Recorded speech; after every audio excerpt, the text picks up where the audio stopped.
on topics, whether conscious or cosmic. It's never nonsense, mega levels are microscopic. It's a Killah Priest project, AD control the rocket. Before we land the plane, many things we engage and explain. The unexplained, without mask. Welcome to the Killah Priest podcast. Killah Priest podcast. Yeah. Mic check 1 2. Check. Yeah, what's good? Welcome back, y'all. You know what it is. Holding it down right now. Welcome to the Killah Priest Podcraft. I am your temporary co-host, AD Ross, holding it down for now. Priest is out in Alaska along with Soul Gem. You know what I'm saying? So they may be joining us. He's got the Zoom chat all set. We've got Crip Jesus going to be joining us right now. What up to everybody in the chat? That's where it's at. Peace to Schema Uno, Brian Douglas, Jack Slane. We already got Cover Boy in here. He says, over there looking like Home Alone 8, lost in California. Home Alone 8? How many Home Alones are there? But yeah, man. That's what's up. Solar Facts in the building. Jack's Lane. Crip Jesus, I see you backstage, man. We're going to get you in here pretty soon. Yage Beats. Similares.com. Cartel Williams. Rich Genetics.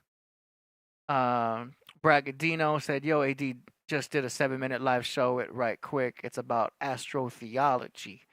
Nice, man. That's dope. It's all about that subject, man. I love it. I can't get away from it. It's good. Rich Genetics says, peace to the Potter Raiders. Hey. Nice, man. So it should be a cool show today. Underland Fortress in the house. We're going to rock it tonight. We're going to do the best we can. And we'll see what's up if Priest joins us today. You know what I'm saying? I'm going to check with him right now, make sure he's good, and see if he's coming on right now. I'm going to say, we live. You know, out there in Alaska, it's a different time zone. I have no idea what time it is over there.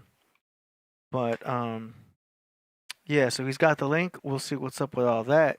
Until then, we're going to go ahead and let in Crip Jesus in the building. Demetrius in the house. He says, AD, a.k.a. Astro Boy. Yeah, I don't know about that name, though. Astro Boy? Isn't that a video game or something? Paulie, be quick, be nimble, says mucho love, cannabis familia. Tell us about a pheno you're breeding. Ooh. All right. Got some Latinos in the house. Dante says, yo, KP. So Priest is watching. If he's not watching at the moment, he will be watching on the playback. Know what I'm saying? I'm rocking the Matrix background right now. So I'm going to let in Crip Jesus in the building. I think I already hear him. Oh, here he comes. Can you see me? I see you. I'm going to get you on screen right now. What's happening? Oh, man, I was a little worried. I said, what's going on? No. Oh, no, there's no. Scoot over? You good? Scoot over? Hey. No, yeah, you should go more to your right. Okay. Yeah. Boom. Now you're right in the center. Peace. What's good? How you doing? Oh man, I'm loving it. Hey, did you get that presentation I sent you? I sure did. I'm all set for that. Okay. You know, I was told a long time ago, I ain't gonna say who, but they was like, man, you know, put the presentation. You know, I'll be up here freestyling, so I'm glad you get to delve a little deeper today. Yeah, you got a little more organization. You got something for the today, people. Huh? Okay. Yeah. Very nice. Yeah, I'm gonna get that ready for you right now. So Crip Jesus has a presentation for us today. What we talking about? Well, you know, before I do too much, I want to let y'all know that the brother Killah Priest is in Alaska right now, and that's not no coincidence. And it's no coincidence that Crip Jesus, or we could say, who Killah Priest named me before I even named myself. He made that song Ghetto Jesus. You feel what I'm saying? Yeah. And that got me here. Then I started talking about Alaska really being Al Aqsa. So in Arabic, that's the far west, right? Okay. And even in the Blue Bible, we got a map right here where I show Alaska is Al Aqsa, the far west, and when the world was one big plate. Okay. You see right there, Mexico and North America and all that connects to Africa. Yeah. Get y'all a copy of the Blue Bible. Yeah. So we're here to talk about that. It ain't no coincidence. Y'all got the ghetto Jesus up here, or the brothers up there in Alaska. You feel what I'm saying? Nice. Drop a bomb on that one. Yeah, I gotta get my bomb set up right now. Yeah, so I don't know if y'all heard or not. I don't even know how to present this to y'all, man. But the Mexican government over not the weekend, but yeah, over the weekend and earlier this week, they have unveiled the corpse of aliens. Who did that? The Mexican government. The Mexican government. Okay, see, now that's a little more of a trustworthy source. Because if our what you mean? What was the first source? If our American government says there's aliens, then I don't believe in aliens. But if it comes from anywhere else, I might give it some thought. Like, oh, okay, maybe there are. You know what I mean? Yeah. I don't trust whatever are. We're gonna get into the conversation, but I see they didn't just say there's aliens. It's okay. So about a week or two ago, the U.S. Congress had a meeting talking about UFOs and UAPs, or is it UPAs? Unidentified aerial phenomenon, UAPs. And it sounded realistic. I'm gonna tell you why. The people they were interviewing would not give up too much information. It was almost like they were trying to whistleblow. And all of a sudden, the Mexican government is saying, well, we're gonna one up you, you know, we're gonna actually show you the body and face of actual aliens we've had all this time. So they're bringing out actual corpse of mummies that they're saying are aliens. Oh shit. How you feel about that, AD? I gotta go actually spark something. I can't believe that just came out of my mouth. You know what I'm saying? I gotta see it. You know what I mean? Like, we know how Hollywood works. You know, it's good to question everything. We don't want to take everything at face value. You know what I mean? We got to see what it looks like. You know, and then everyone's gonna have their opinion. You know what I mean? We'll see what's up in the chat. We'll see where everyone's feeling. Now, did you send me a PowerPoint or a PDF or both? It's a Google Slides PowerPoint type thing, but I think it's in the PDF form though. Oh, okay. Yeah, because I sent it to you twice. So I sent one like the presentation. I sent the other one like a PDF straight to you. Yeah, I see the PDF. I wanted to get the it's not letting me open up. It says attached presentation. I see the slides, but I click on it and nothing happens. Let me check through Gmail. Let me see if I can send it another way. Hold on. I think I can try to do it from this side. If I do it from Google, it might work. PDF. I see your presentation in PDF format. It would be cooler to do it through the here we go. I don't have the PowerPoint. I got the Google Slides. Do you got that? I got that. Okay, I'm sending it directly to you right now. It should be going. Yeah, do it through Google Slides, because that way I could just click and then it'll go next. Oh, I see what you're saying. Make it a PowerPoint instead of a PDF? Yeah. Okay, because it asked me, do I want to send it PDF? Yeah, okay, I got you now. Send it as a PowerPoint, and then that way I can just, you'd be like, next slide, and I just click, and then boom, it's the next slide. If we do PDF, it's kind of just like scrolling down, but you want to be able to go, next slide. And then boom, I do the next slide, and then next slide. Oh, I forgot you can't hear anything yet. Hold on. No, I can hear you. Here we go. I know, but you can't hear I just sent it. But yeah, man, so can't hear my sound effects. This is so much not coincidence, because I've already been talking about the tribe of Ali and how they're the Ali-ians. It's actually a Latin term. Oh, okay. Yeah, I remember that. Yeah, so aliens is just a way that they take our ancestors and turn them into myths and fictions and stuff. But even the etymology of the word, it has a tribal and a spiritual meaning. Demetrius says AD only uses flathead screwdrivers. That's not true. I also use Phillips head. Uh-oh. Just wanted to correct him on that. You know what I'm saying? Let's go give some of that. The Vedic vapes has a. Yeah. I always gotta correct the chat sometimes. Okay, here we You know go. the chat be clowning. Yeah, I They be mean we doing got regulars in the chat, so it's like that. it's a bunch of homies at this point. You know what I'm But saying? yeah, does anybody in the chat know anything about the Mexican government unveiling these aliens over the weekend? Let's see what they say. God If said, not, I'm gonna read something to y'all here we go. I just got to your get y'all warmed presentation. up while we warm up the presentation. Yep, I'm downloading your PowerPoint now. Okay, this is gonna be cool. Okay, no, hold on. So if anybody thinks I'm just some PowerPoint Google nigga, this is from the New York Post. Can you see that? That's clear up there, huh? Yeah. This is from the New York Post, September 13th, 2023 at 9:36 a.m. This is today, bro, this morning. UFO expert displays supposed non-human alien corpse in Mexico's Congress. We are not alone. Written by Isabel Kiani. Mexican politicians were shown two mummified corpses this week that a UFO expert claimed are a clear demonstration of non-human aliens. The two bodies, with only 3 fingers on each hand and elongated ET-style heads, were displayed in windowed boxes Tuesday for a public congressional hearing on unidentified anomalous phenomena. That's UAPs. So you have UFOs, an unidentified flying object, then you have UAPs, unidentified anomalous phenomena. That's when you see things in the sky like, what the hell was that? Something that can't be explained, right? It's a crazy phenomenon, right? Mm-hmm. Check this out. Now, you know how in the Bible they have people living for like these long periods of time, like thousands of years? Say again?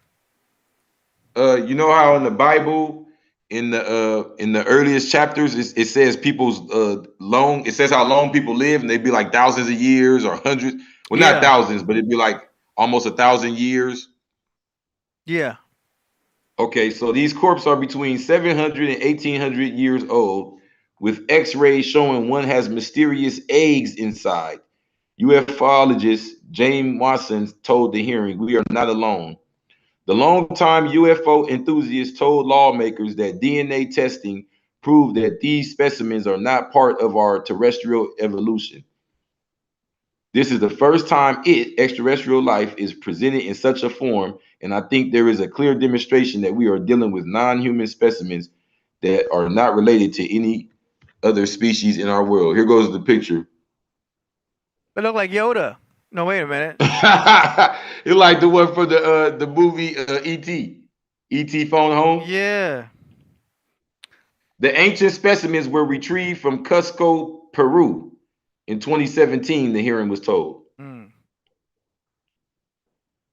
almost ready. I've got your PowerPoint up. I'm just getting the scene ready so people at home can see this. Now, we keep going. Scientists recently studying the UFO specimens at the Autonomous National University of Mexico were able to extract DNA evidence from the specimens using radiocarbon dating, Mawson explained. Jose de Jesus Zalce Benitez, director of the Scientific Institute for Health of the Mexican Navy, also said X-rays, 3D reconstruction, and DNA analysis have been carried out on the remains.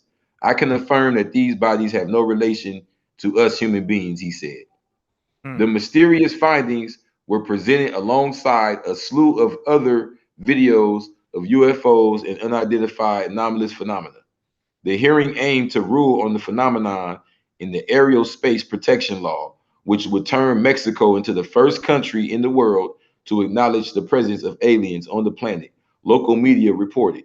Ryan Graves, the executive director of Americans for Safe Aerospace and a former U.S. Navy pilot, told the hearing that UAPs represent an urgent priority for both aerospace safety and scientific inquiry. Earlier this year, the expert tweeted about a photograph of a sunset over a stadium near the U.S.-Mexico border that featured a UAP. I believe it is a ship of non-human origin, he wrote. So yeah, they've been on this below the border. So they've been here. But think about it. If you think about it, over here on this side of the world, that's where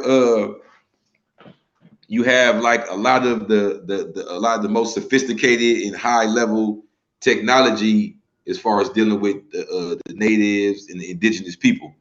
You feel me? Yeah.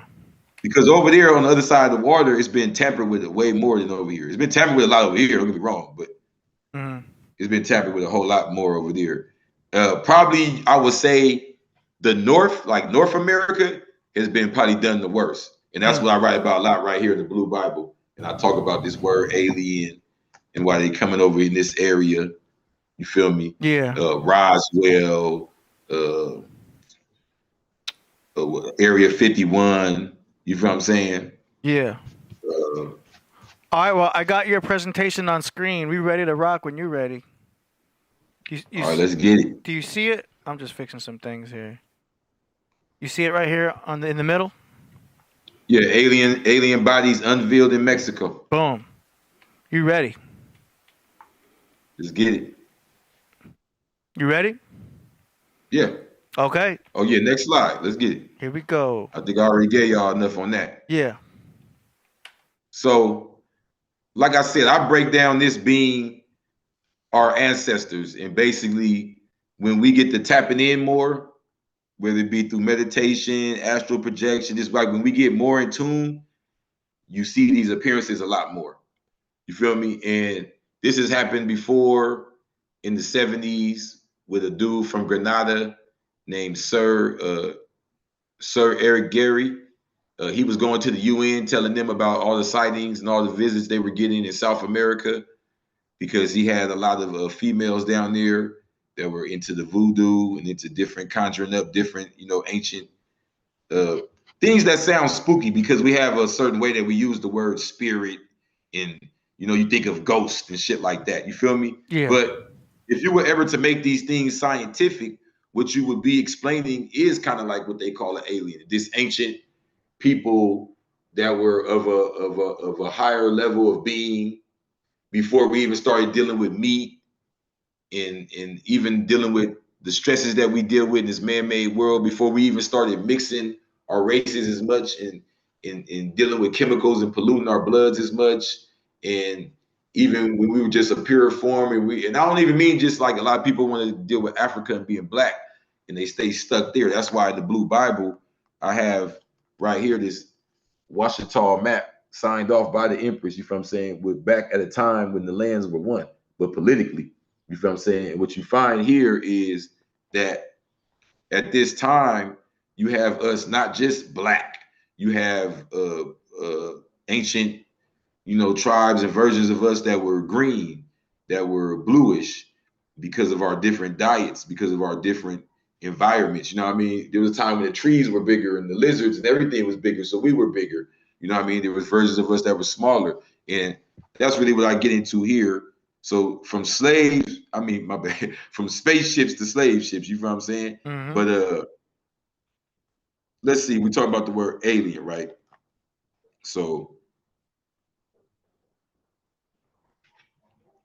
page 32 of the Blue Bible. Tap in, get your copies at www.cripjesus.com, or you can hit the links. We'll leave a link in the bio. You can go to my any of my platforms. You feel what I'm saying? It's right there. But check this out. Now, the Asiatic people. Now, when the world was one big island, right? In the Hebrew culture, they call Al-Asiya. So this is where the word Asia comes from. So the Asiatic people are the people who've been here since that time. That's when you see, like, how even in the Spanish culture, you have like your last name and your Latin name, but then you also have a lot of people you'll see recognize themselves as Aztecs or Incas. And these are ancient cultures that go back to the indigenous people back when the world was one plate. You feel what I'm saying? Before it was broken into these pieces it is now, and had these divided names in these corrupted ways that we see ourselves. So the Asiatic people, I'm not talking about just people of Far East Asia or just Koreans and Mongolians and people from China. I'm talking about the Asiatic people when the world was one island named Asia, right? Mm-hmm. The Asiatic people are not of the character named Adam in the Bible. The people of Adam received their names by way of war. This truth is revealed in the book of Genesis, chapter 32, verse 28. Even the names of Adam's sons, Cain and Abel, belong to the original people. The English name Abel was derived from Abu El, which is Arabic for Father God. His family name is Eli in Latin. So the Ali, the Eli, right? El. In its proper form, it is Ali. His children were the Aliians, known today as aliens. They are the creators of the people of Adam, first known as Adamu. Millions of lies have been spread with the intent of hiding the identity of the aliens. Pictures of cartoon characters in outer space are used to discredit their travels as astronauts. Illustrations and myths of Anunnakis are used to conceal the truth of the original tribes that include the Anu, that's Ainu. You look that up, real people, right? Little short people you see Far East, as far as like the Philippines, Japan, all that, right?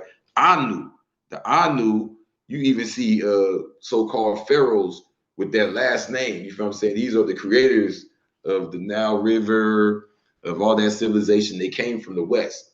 Then you have Envedoma. So the Vedoma is like how they describe the aliens in Mexico. They describe them as having elongated fingers, some of them having 2 and 3 fingers. You can look at right now, AD, the Vedoma tribe.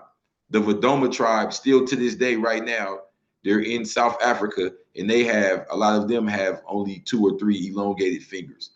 So this is something that goes on amongst the Asiatic people, plenty much. You feel what I'm saying? Yeah. You see them? You see their feet? Yeah. Ostrich feet. Yep. Even the aliens amongst us no longer believe in themselves and call themselves black people.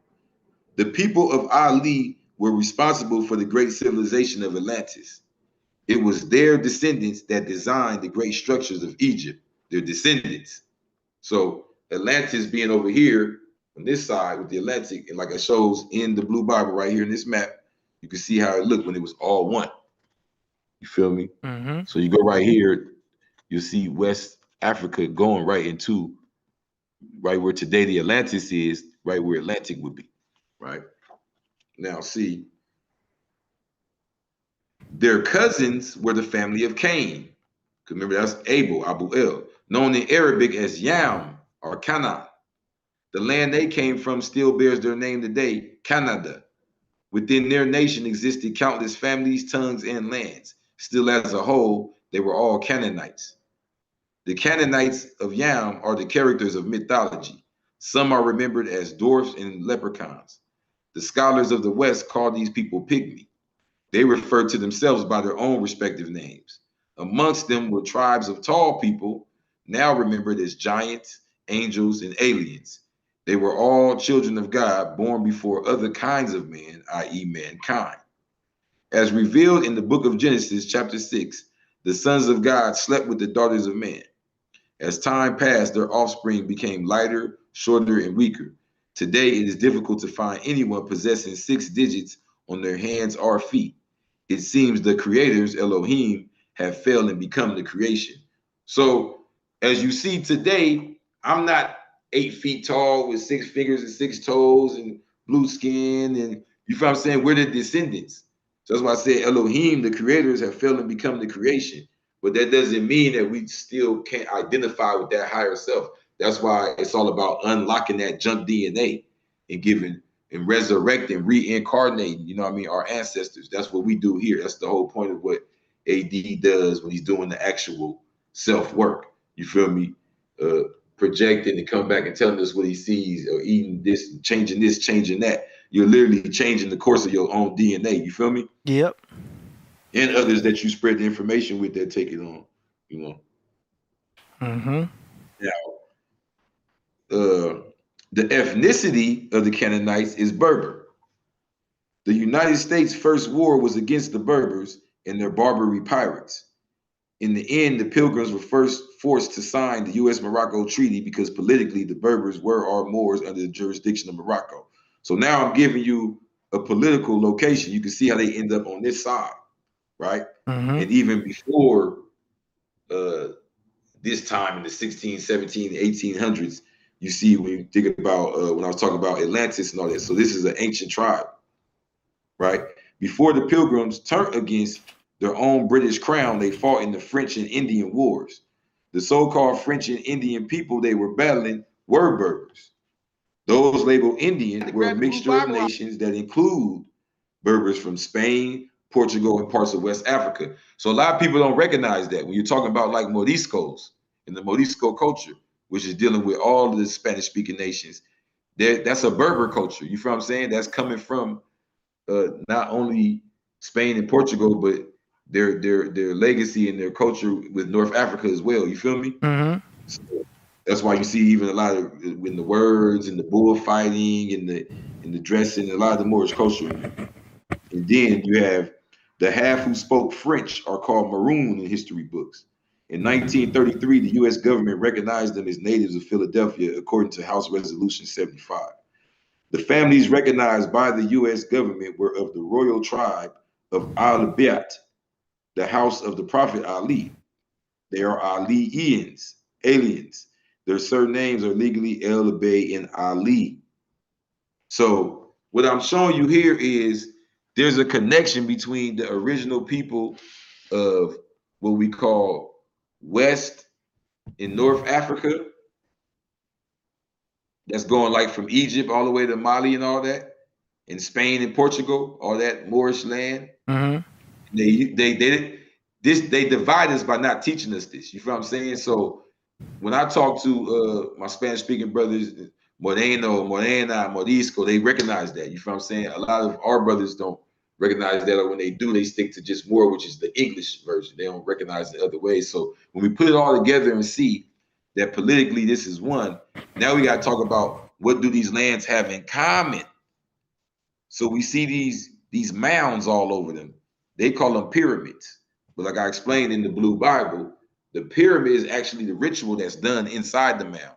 The ritual that's done inside the mound is called the pyramid because pyro is fire in Greek, and mid like a center, like a cipher, like this, like you know what I mean? It's a circle of fire. You know what I'm saying? So right here, page 117, fourth paragraph. Eventually, man built spaces to sit and travel through the mind. These spaces were called temples. The ritual of sitting in a ring of fire within a temple is called pyramid. So they're telling you to call it the pyramid. The pyramid is actually the name of the ritual that's done inside that temple. These are mounds. When you recognize it as a mound, you recognize that a lot of these mountains we see out here are just covered up old temples, right? Okay. And in these lands where these sands are, and we see what's in common in Mexico and Egypt and West Africa and China and all that, you start to think, okay, now that we've got past saying, all right, we see a commonality here, we see these ancient figures and all that, do we ever think of the people? See, they got us recognizing ourselves as languages and history stories. But when we put all that to the side and recognize who we are right here, right now, we see that we're all related and we're all descendants of an ancient people that they're calling the gods.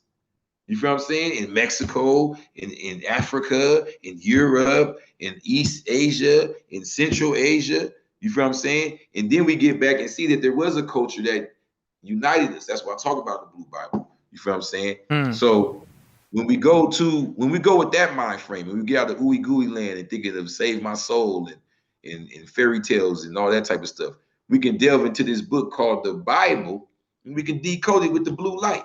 Shama Lama Lama, get your copy. Or you can download the ebook for 13, or you can get your physical for 33. I'll get it right to you. Don't play with it. Hit that next slide. We're gonna break this down for them. All right. We're gonna read the writing on the walls. Next slide. Okay, so damn.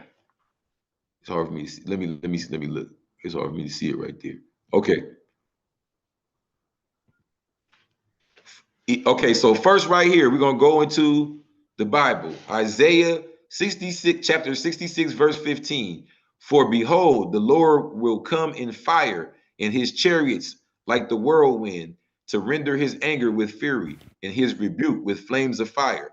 He's describing a UAP, bro.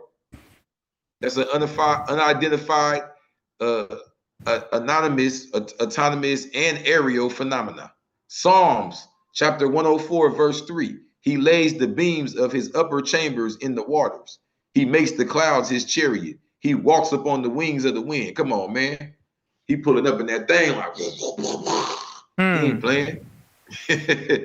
Revelations chapter 9, verse 9. They had breastplates like breastplates of iron, and the sound of their wings was like the sound of chariots of many horses rushing to battle. Come on, man.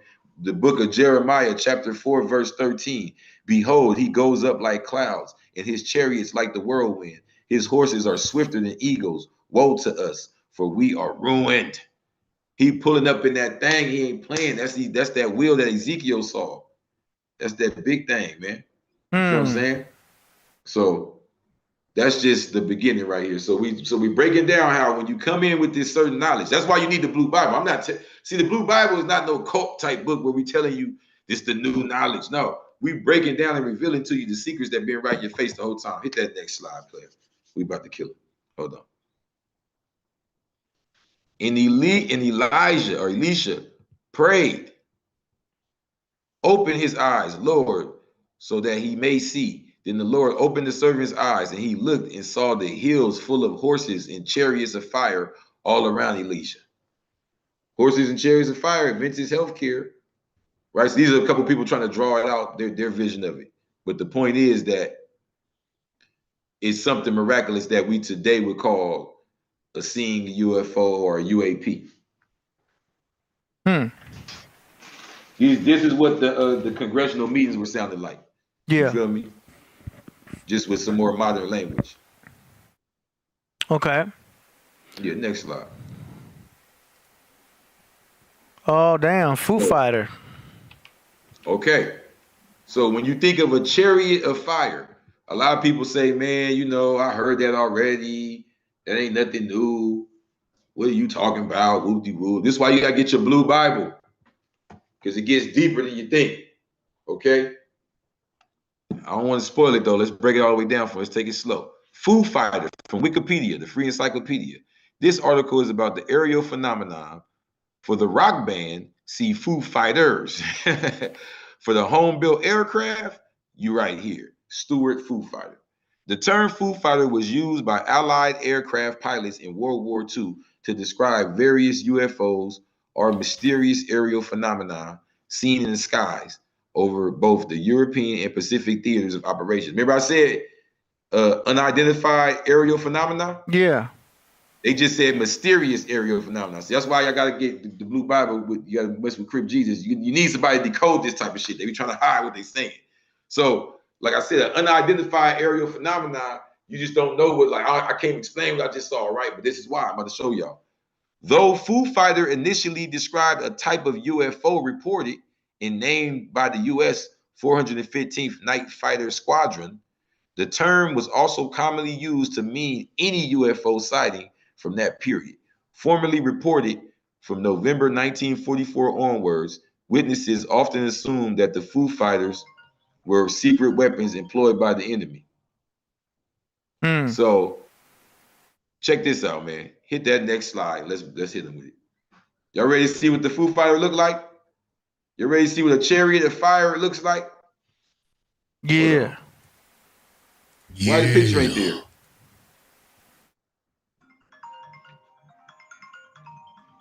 It's only that yellow part. The picture ain't there. Yeah. You can see the airplanes. No, but I see a white space. Oh, I don't think it loaded, yo. Hold up. Let me click on it again. Yo, I don't know why it's not. It's loading on the left, but it's not loading on the right. I'm not sure why it's not. Can I share my screen? Yeah, you can share your screen. Let me see. That's Oh crazy. yeah, share screen. Let me see if I could pull it up like this. Hold on. Hold on, slide. I see the green button, but it say you gotta enable it. Hold on. Yeah, I see it on the left. It's not. Let me try slideshow. Okay, it says loading. That's weird. It don't let me share the screen. Yeah, here, let me set that up. Hold on. I can share the screen, show it right now. Okay. Y'all gotta see what the Chariot of Fighter is. Okay, go Y'all ahead. understand why y'all gotta get this blue Bible. All the dots get connected when you're fucking with the most respected. Hold on. Y'all see them feet? Okay, hold on. Let me do So this. when they get to talk about the aliens' hands and feet, don't think, man, come on. Okay. I'm gonna drive still right here. Go ahead and Oh, I can share the screen? share I screen. can share the Yeah. screen? Okay, damn, hold on. Get goofy now, nigga. That's weird how it's not loading.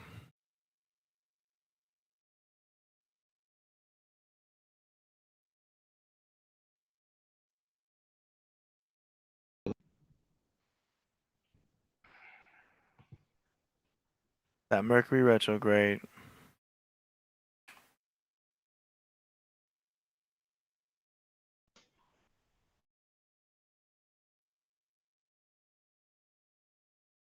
See, it says you're sharing.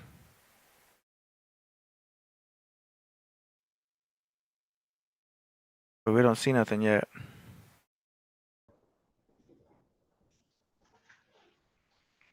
Can you hear me? I can hear you. Well, look, let's just save everybody then. Let's just Google a Foo Fighter, then go to the images. You're gonna see a Chariot of Fire. You're gonna see what that is, man. That's crazy how it didn't show up. I dug it up for y'all. I don't know why that picture is not showing out the slides. Or maybe it's ready now. I refreshed it. There we go. Hold on. We back. And we got 131 people in here. I said, no, okay. So y'all ready to see this? Okay, go ahead. The Foo Fighter is not those planes. Guess what but you're looking at a picture of a bunch of them. Guess what's the Foo Fighters in that picture? Those little white dots? Yeah, them little balls of light. Those little balls of light come on, man. Them little balls of light are like got intelligence in them. And they make they're so powerful, they make like the planes and the engine stop and everything, all the electricity. You know what I mean? They get to fucking with all the, the frequency. See around. That looked like some interdimensional shit. Yeah. It's not you looking for a body, you feel what I'm saying? I know I was. It took me, I didn't notice it for a while. For a long time, I thought that picture I thought the Foo Fighter was the little planes right there. See, they could actually be there, but our eyes can't see them, like they're cloaked. They could be using a cloaking device to where we don't see them in our dimension because of our eyes, do you know what I mean? But they could actually just be there in a different physical frequency. Do you know what I mean? Because light has a frequency, sound has a frequency, but also matter has a frequency. And if they're very advanced, they're able to exist without being seen. 100%. And then look, so see how you just broke it down to the like I call it the major four, right? And they would go into the light. So they would be going so fast that their form is not nowhere near as dense as, you know what I mean, that little modern punk weaponry we see right there. But as we get further into the presentation, we're advanced now. We're caught up now. Nice. But this just goes to show, my point of showing this was to show what a Chariot of Fire looked like, in modern times. Gotcha. So just to read what's on there. Nazis also created the Foo Fighter. U.S. pilots called them balls of intelligent fire because no matter how they would maneuver, you could not shake them off. Here is a real pic in which they look like light orbs. Wow. They were unmanned probes that could cause disruption in the electric ignition systems of the enemy. The cutting of electrical power to equipment is a typical sign when the UFO is near. World War II U.S. Air Force pilots described the Foo Fighters as sometimes gray-green or red-orange. They approached aircrafts in wind 5 meters and then stayed there.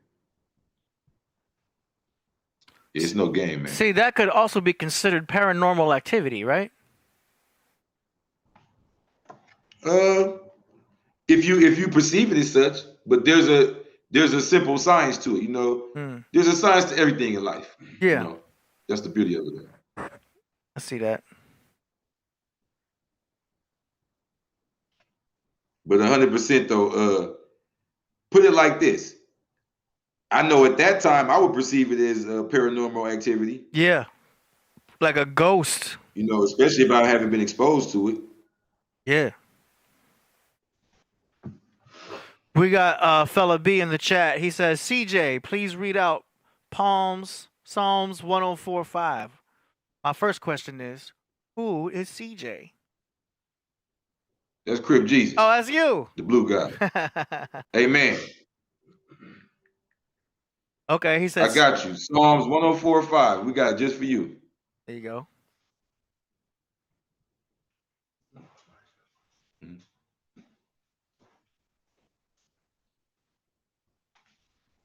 You fix the earth on its foundation so it can never be shaken. Rhymes too. Put that in a Talking verse. that flat earth.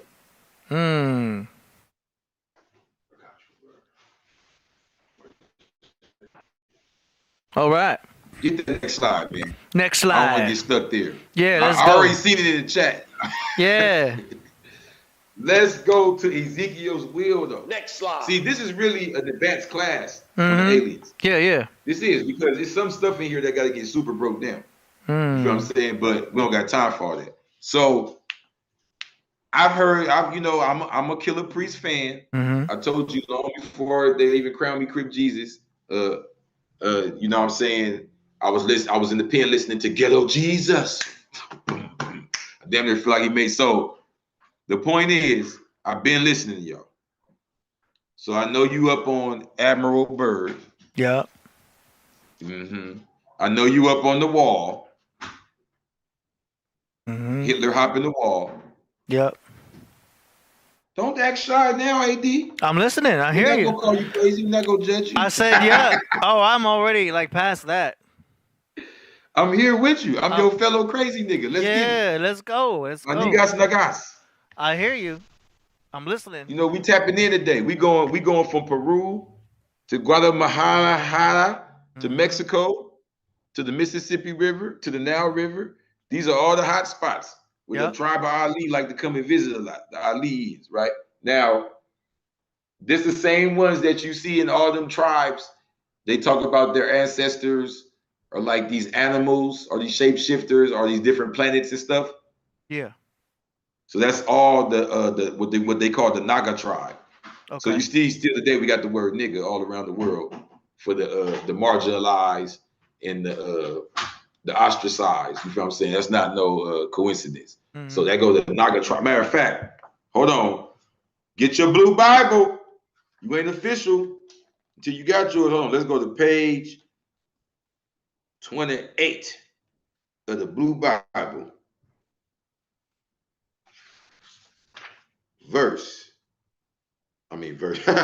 Paragraph 3. The Nagas of Asia have monuments and buildings dedicated to them all throughout South Asia and East Asia.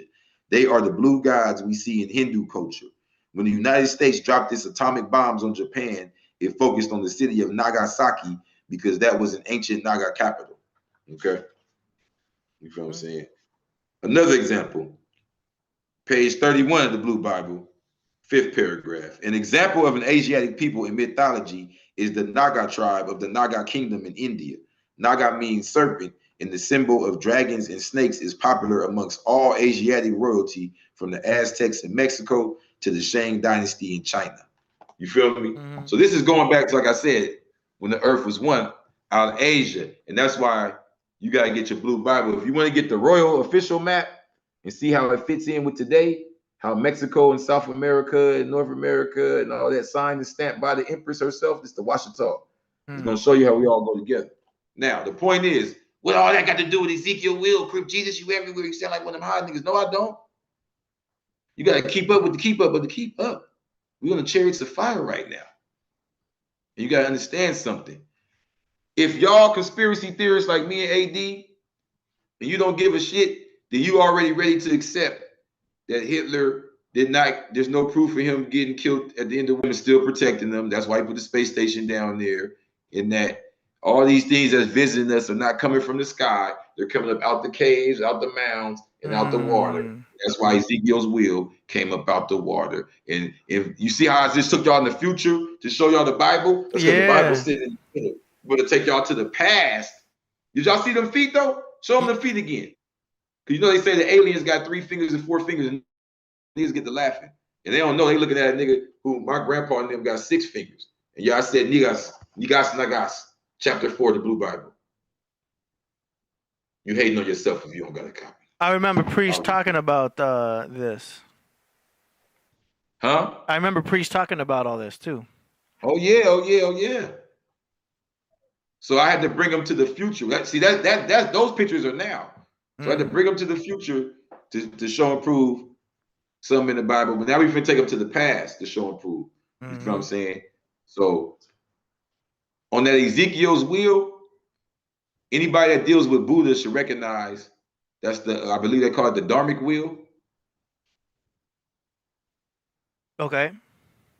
Put that back on the screen for him. It look like a rim too. And let me ride, swing down, sweet chair, stop, and let me ride, swing down, sweet chair, stop, and let me ride, swing down, sweet chair, stop, and let me ride, swing down, sweet chair, stop, and let me ride. Woo! Blue guy. Will we wake in the chat yet? Let me read this for them, man. This for y'all that wasn't raised like me. I know everybody didn't get the soul, so let me take y'all to Ezekiel. Alhamdulillah, to the messenger, Elijah Muhammad. He's the first one to reveal this. Don't let them people come over here like Margaret, whatever her name is, and tell you we esoteric. We taught y'all about this. No, the messenger brought us this. It's like he talks about the Turks and about all that. But let me calm down. Shh. Get your copy of the Blue Bible so you can understand the next one that's coming, the mysteries of the Blue Mosque. It gets even deeper. If we're gonna get to the tribe of Ali, we've been floating around. But let me get to this. Let me calm down, y'all. Ezekiel. Now you remember on page, what page was that? 34, the Blue Bible, we just was talking about how one of the names, see, you can go with the spooky stuff or you get to the legal stuff too. One of the legal names of the tribe of the Alians, the El, Ezekiel, Isaac El. I bet none of y'all in the chat knew that. What's that dude name? They said he was hitting on this girl, Tina Turner, Ike. His name is Isaac. His name is Isaac El. He's Ezekiel. Y'all welcome for that. I gave y'all for that for free. What is Ezekiel's, or should I say, Isaac El? Shut up. What is Ezekiel's will? Where in the Bible does it say Ezekiel will within a will? Their appearance was as if a wheel were within a wheel. Ezekiel chapter 10, verse 10. They moved in any of their 4 directions without turning as they went. Verse 11. And their rims were full of eyes. Verse 12. Come on, y'all. Hit that next slide for them. Let's show them that Dharmic wheel. You got a light. Ooh! You see it hopping out the water like that? Hitting the switches. Yeah. Okay. Let me read that out for y'all. What does the wheel symbolize in life? The wheel of life, also known as the Bhava Chakra, is a symbolic representation of the cycle of existence that Buddhists believe in. Buddhists believe in the continuous cycle of birth, life, death. They believe that you can only be liberated from this cycle of rebirth when enlightenment is reached. Ooh, that's another version of the wheel within the wheel. Okay, it gets deeper than deep. You understand me? And see, I don't even go. See, I'm so cold with this, right? I don't like even touching nothing that I don't need to when it ain't got nothing to do. So I let the messenger is the one who broke down Ezekiel. You feel me? So I'm just giving y'all the straight raw uncut. that's referring to being born again through karma, right? Or not karma, but reincarnation. Yeah, but reincarnation is based on karma. That's where it gets where the dharma comes from. Hmm. You feel me? Yeah. Your karma doesn't, you're always building karma. You know what I mean? And you're always losing and repaying and reshedding and all. You're always in the wheel. So even when you transition, you bring some karma with you. So that goes into what your next chapter is going to be like. I never went and came back, but that's the math of But like, it. but doesn't that refer to past lives? Like you must have had a past life before, and now you're going through it again through this life. And then if you reach enlightenment in this life, then you stop the cycle. But if you Well, it's don't, all about the vehicle. So it's just like a people. A people could be enslaved, downtrodden, beat, and they reproduce. I think we gotta look at the beauty in some of these words. I think we've made everything so much about lust, and we've perverted everything. But when we get with a woman and we attract ourselves to something that reminds us of ourselves, our whole goal is to reincarnate, reproduce. You feel what I'm saying? So you produce yourself again, and you make a better version. That's not only just on some, everybody's worried about the looks and all that, but mentally, you feel what I'm saying? You improve yourself, and I think, the science of race is what we're missing. And they call it racism, but there is no ism in their racism. They teach like division and lies and hate and mystery. But really they don't teach no mystery, because history is his story. Mystery is my story. So they just teach a bunch of tricknology, as we like to call it in the nation. And with that, what it does is it teaches you to weaken your DNA. This is where we get so much junk DNA. You feel me? Whether yeah. it goes to the type of conversations we have, the type of entertainment we ingest, the type of information we take in, to now they got people, of all types and sorts and colorful assortments, visiting our little children. You feel what I'm saying? So it just don't stop, can't stop, won't stop with them. So what we gotta do is can't stop, won't stop with our repairing our DNA. And we serious about this. A lot of people like to talk about, a whole lot of gangsterism and all this shit. But if you look back on when I was saying the messenger and him bringing the information about Ezekiel and the wheel and the mothership, and then you hear later on George Clinton them talk about it, and you hear certain rappers talk about it. What the whole point is that this is not some spooky thing as they did. There's no coincidence that they came with all those movies and cartoons about it in the 70s and 80s. This was to counteract what the messenger had put out there, that these were our ancestors and this was us in a more pure form. So you even see the trees taller and elongated when they're more healthy, just like you see our ancestors. And just like, I'm gonna tell you something, bro. I've been a part of the hip hop world for a long time. Yeah, I did a long stretch in prison, but I was around hip hop when I was a young age because of my family members. And I'm gonna tell you something. When you're dealing with that higher level, things are not always about being secret. They're more about being sacred. So meaning that it's not so much a secret that I got this jewelry, but it's sacred. So I might come outside with a fake chain on, but I really got this in the cut. So I don't think the US, I don't think the Mexican government, I don't think that was the real, this is an alien, look here. You know what I'm saying? But however, I think they're just making that up? I know they're not just making that up. My mother told me about, matter of fact, I'm taking it there for y'all. Right here on Killah Priest Podcraft, nigga. You see that? I'm tapped in all the way, loco. Yeah. Yeah. That's El Papa on my arm. I got the speeding tickets for that. Okay. The Olmec tribe. Before it was popular on the internet and shit to say, oh, I knew about the Olmecs. You feel what I'm saying? So my mama told me about that long back. That was one of the first tattoos I got. You feel what I'm saying? So the West have always had a connection. And that's why in the Blue Bible, the map that's in here shows that. In the Blue Bible, you can't separate Mexico from Florida and from West Africa and Europe and all that. It's all one part of this Almaraca people. You know what I'm saying? So the point is, You see them do that, like even with sometimes with plaques, all type of things. It don't just stop there. Even with art, you feel me? Yeah. They'll put you know what I mean? They'll put what they call the replica. Yeah. They'll put the replica there. You feel what I'm saying? So I'm gonna be real with you, bro. I don't know if they put that there because they feel like maybe the people, maybe the Mexico is competing to play. But I know, as I showed you and as I read to y'all and I gave y'all all the names, this is official tissue information. You feel me? Ain't nobody playing. Mexico is saying, we out here, we with the aliens, swing down, sweet chariot stop, and let me ride. Hell yeah. They know how much dope El Chapo and them sent over here. They know how high we is. They know somehow, some way we started using it the right way, and we tapping in, and we got niggas out here like AD that's getting the Ayahuasca. How you call that shit?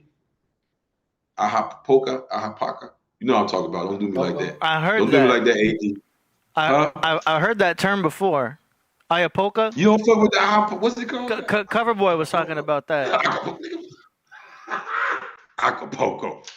Yeah. Man, what the fuck is that? He said Acapulco. And I know what you're talking about. You can make me Google it. Google just pulled up Acapulco. Used to be a restaurant around here called that. Acapulco.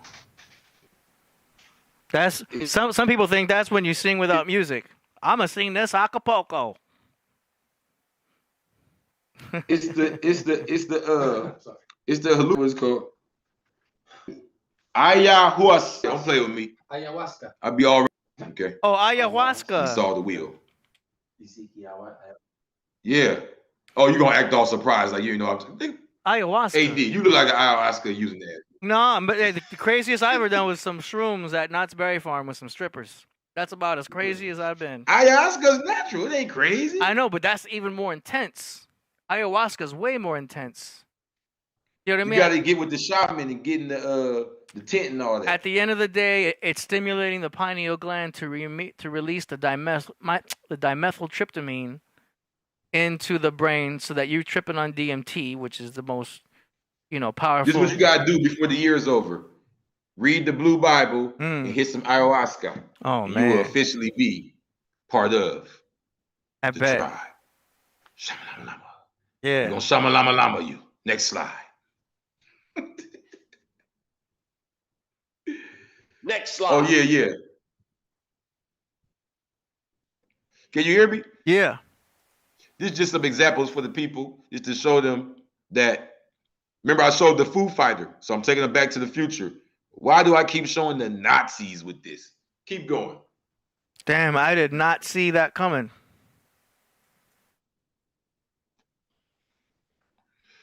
See the advanced technology the Nazis had? Yeah. Why the Nazis?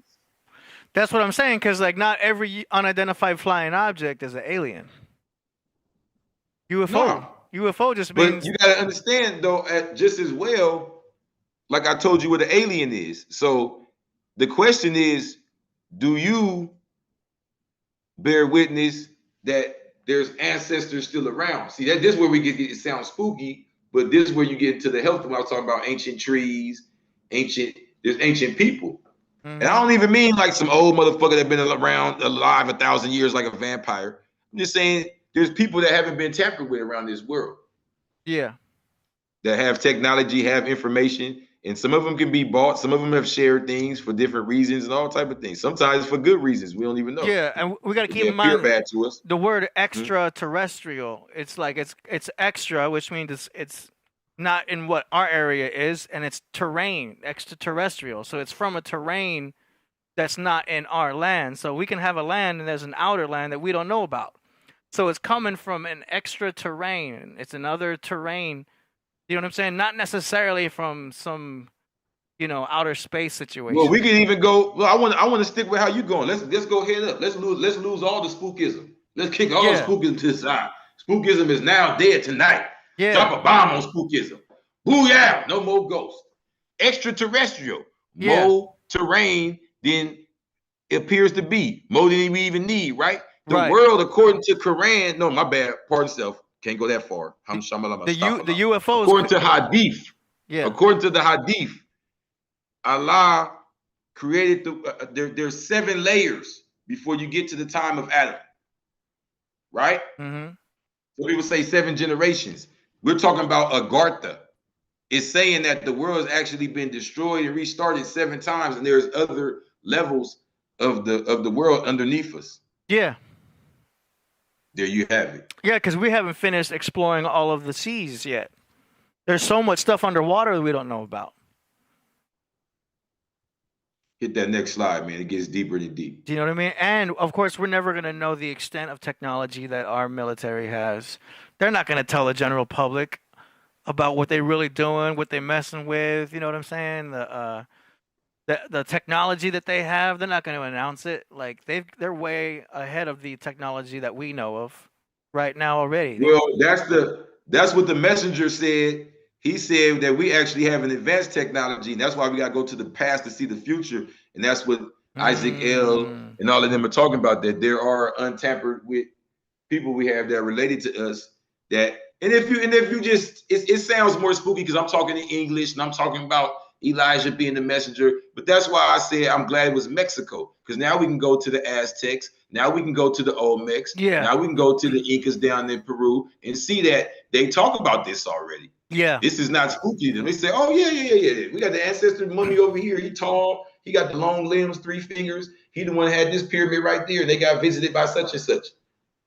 That's why I feel no one sees that as crazy. Yeah, you feel me? It's more credible when it comes from outside. The question is, though, how did it end up amongst the Germans?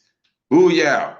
So we see here the swastika, and we see it in German engineering. We see the similarity between the swastika and the BMW. Yeah, it's Hydra. Hit that next slide, though. I'm about to really get them. BMW German. Next slide. So, after World War II, Nazi scientists came to the USA. That's how the USA became the leader in technology. Exactly. But half went to Russia. That's how they beat the US in the space race. The space race was really US Nazi scientists versus Russian Nazi scientists. Just like most of the bullshit we see today is really. In the movie Hidden Figures, the US had to get help of a black woman when Russia beat them. Nazi symbols are everywhere, and Harry Potter forehead, blah, blah, blah, blah. Next slide, it gets even deeper than rap. Operation Paperclip. And that is the smoking gun. The Nazis didn't lose. They moved to America. Here we have Werner von Braun. We have Arthur Rudolph, who's a Nazi/NASA rocket scientist. We also have Hermann Oberth, another Nazi/NASA rocket scientist. From 1945 to 1955, Operation Paperclip granted nearly 1,000 German scientists American citizenship. Many had been longtime members of the Nazi Party and the Gestapo and had conducted experiments on humans at concentration camps and committed other war crimes. The scientists ended up in the U.S. military industrial complex, worked with the CIA, NASA, and more. One of the Nazi experiments that continued in America was mind control, known as the CIA's Project MK Ultra, and the dots have been connected. Come on. The what's it called? The Cold War? Yeah. Or the evil cousin scientists competing with each other? Oh yeah, they've been competing. Come on. Because half of them went to Russia, the other half went to America. These are all Nazis.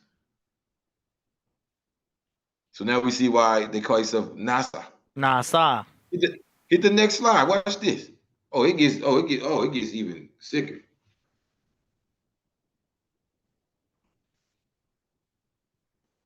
Werner von Braun, from Nazis to NASA. Let me read his profile. Hit the next one.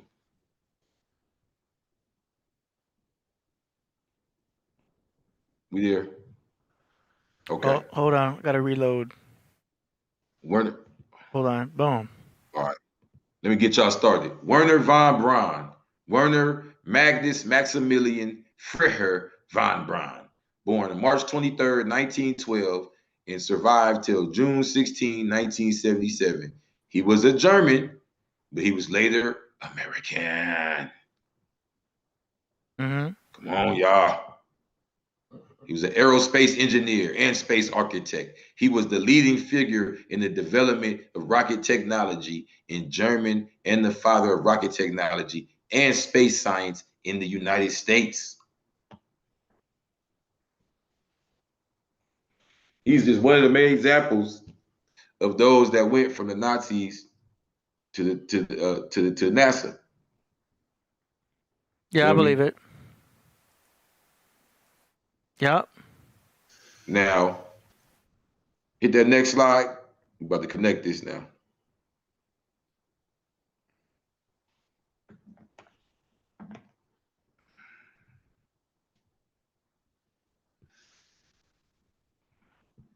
So, okay.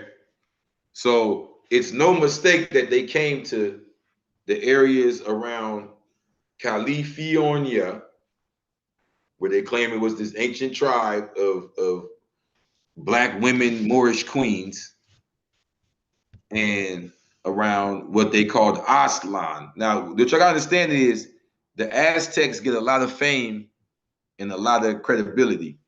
People love them. But what you gotta understand is that what made the Aztecs so powerful were two things. Now, I'm not the expert on them, but let me just break this down.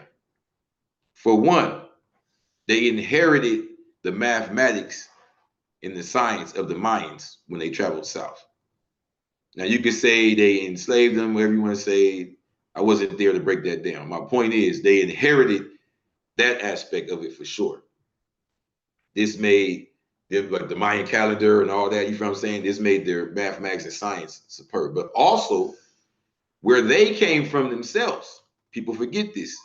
This is why they're called the Aztecs. They came from Aztlan. They came from a little further north than what we now today call Mexico. But all that used to be Mexico, all the way up to the Mississippi River. So this was Aztlan. This was a land with some of those civilizations underground, known for having certain portals, known for being the left pieces of what was the island of Mu, what they call Genesis in the Holy Bible, but was broken down and understood as the original land of the gods in the Blue Bible. Okay, now this is why they set up at Area 51. This is why a lot of the visitors come to the West. Let me break this down for y'all. Area 51 is the common name of a highly classified United States Air Force, USAF, facility within the Nevada Test and Training Range. A remote detachment administered by Edwards Air Force Base, the facility is officially called Homey Airport or Groom Lake. Details of its operations are not made public, but the USAF says that it is an open training range and it is commonly thought to support the development and testing of experimental aircraft and weapon systems. The USAF and CIA acquired the site in 1955, primarily for flight testing the Lockheed U-2 aircraft. Each year, Area 51's mythology draws tourists from around the world. People come to the airbase near Rachel, Nevada, in hopes to catch a glimpse of the otherworldly spacecraft. The legend of Area 51 has been discredited for years, but some of its history is based on true events. Here's what you need to know about Area 51. Where is Area 51? Northwest of Las Vegas, somewhere between mile markers 29 and 30 along Nevada's extraterrestrial highway. So, they play right into it for the tourists. Yo, have you seen the escort online? Like the alien hose? No. The escort, like they being the UFOs being escorted. Check this out. UFOs being escorted? Yeah. So like here's the UFOs, oh, right? Okay. And it's hard to find this. This way I was trying to find it right now and I finally found it. You have to like search by upload date because YouTube takes away a lot of these videos. So I found it. This is probably gonna get removed because it's hard to find, but you have to search by upload date. Anyway, you could see the UFO and then you could see the jets escorting them. That's what I'm saying. Like, they're not aliens, they're us. Those are our aircrafts. The UFOs are just, it's just advanced technology that we have. Now, if it may have originated with someone else, it could be reverse technology, but it's not like, I mean, It's not all absolute. It's like you have some that's them, and you have some that's maybe. I don't know that. the other crew. Maybe our military are homies with the aliens. No, a lot of that, like you said, they've already admitted, like you said, Area 51. A lot of it is like them testing and showing things, and it's our military for sure. There's another one I saw. If you search by upload date, it's the best way to find them. But like, okay, hold on. I want to get a better view. I'm always skeptical about this stuff because I'm like, okay, because look, is it CGI? You can see like a sun glare on some of these. Mm-hmm. You know what I mean? The sun glare is too exact. You see the glare off the UFO? It's like that's what you would expect. If it looks too perfect, I wouldn't believe it. But I'm seeing a perfect sun glare off the edge right there. And then you see like a trail, the sky trail from the jet right next to it. Pretty interesting. It could be fake, but I'm just looking and sharing. No, it's real. Do you know what I'm saying? Technology, like you said. Yeah, I mean it's hovering. Like I'm sure there's a technology to make things levitate in some new way that we don't know about. Do you know what I mean? It's not new. Yeah. I'm gonna tell you who mastered it. Nikola ahead. Tesla. Nikola Tesla mastered it, and Donald Trump's uncle, John G. Trump, is the one who made sure it was hidden. He was hired to make sure he's the one got his hands on the chest. John G. Trump, an American electrical engineer, inventor, and physicist, professor at the Massachusetts Institute of Technology from 1936 to 1973. He was a recipient of the National Medical. Now, let me put in what I'm saying. John G. Trump. I believe that they exist, or they may come from other terrain. I don't believe they're from outer space per se. Maybe interdimensional. I believe in interdimensional travel.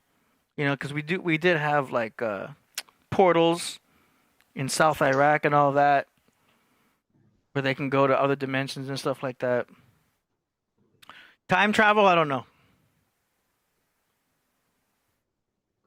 But The Simpsons is crazy accurate. Dr. John G. Trump, an electrical engineer with the National Defense Research Committee of the Office of Scientific Research and Development, was called in to analyze the Tesla papers in OAP custody. Following a 3-day investigation, Dr. Trump concluded Tesla's thoughts and efforts during at least the past 15 years were primarily of a speculative, philosophical, and somewhat promotional character when concerned with the production and wireless transmission of power, but did not include new sound workable principles or methods for realizing such results. Just after World War II, there was a renewed interest in beam weapons. Copies of Tesla's papers on particle beam weaponry were sent to Patterson Air Force Base in Dayton, Ohio. An operation code named Project Nick was heavily funded. I'm saying, bro, beams, floating devices, Tesla was already designing all of that. Yo, guess what? We got Priest in the chat. We got Priest in the house. He says we are portals. We came through our mother's womb. Where's Bond? Yo, for real. That's true. That's the first portal right there. And then they talk about... And that's the point. Everything always goes back to self. They make it, spooky to scare you away from it, or just to keep you, getting high and wondering what if, and hey, what about this? And, thinking in circles. Yeah. Different perspectives. Oh, yeah. I got a couple more slides. Watch this. All right, for sure. Yeah. Next slide. Mm-hmm. So, you see, we talking about the West being the garden and being older people. Matter of fact, oh man, I want to go grab my notes, but they've dug up so many giants. You feel what I'm saying? Over on this side of the world, like in Nevada, in the Grand Canyon, in Colorado, in Oklahoma, you know what I mean, down in Peru. Who knows about the Peru heads? They got the elongated skulls. And the point is that they don't focus on that. So that's when I broke down in here about the difference between, they actually put the names of some of our ancient ancestors going back to Yam and Canaan and Abu El, and they make them the sons of Adam, when Adam is actually Adamu, the people that we created. Now we're so mixed in with, you know what I mean, we become one and the same. And the point being made here is that when you understand the world from this perspective, and you're going all the way back to it being shaped like this, and you go all the way to Al-Aqsa, Alaska, where KP at, right? Mm-hmm. No coincidence, right? Over here is the garden. It was more land than this, but we're dealing with it politically to understand the lands from today's perspective. That's why this map is so important. So coming from this area, right?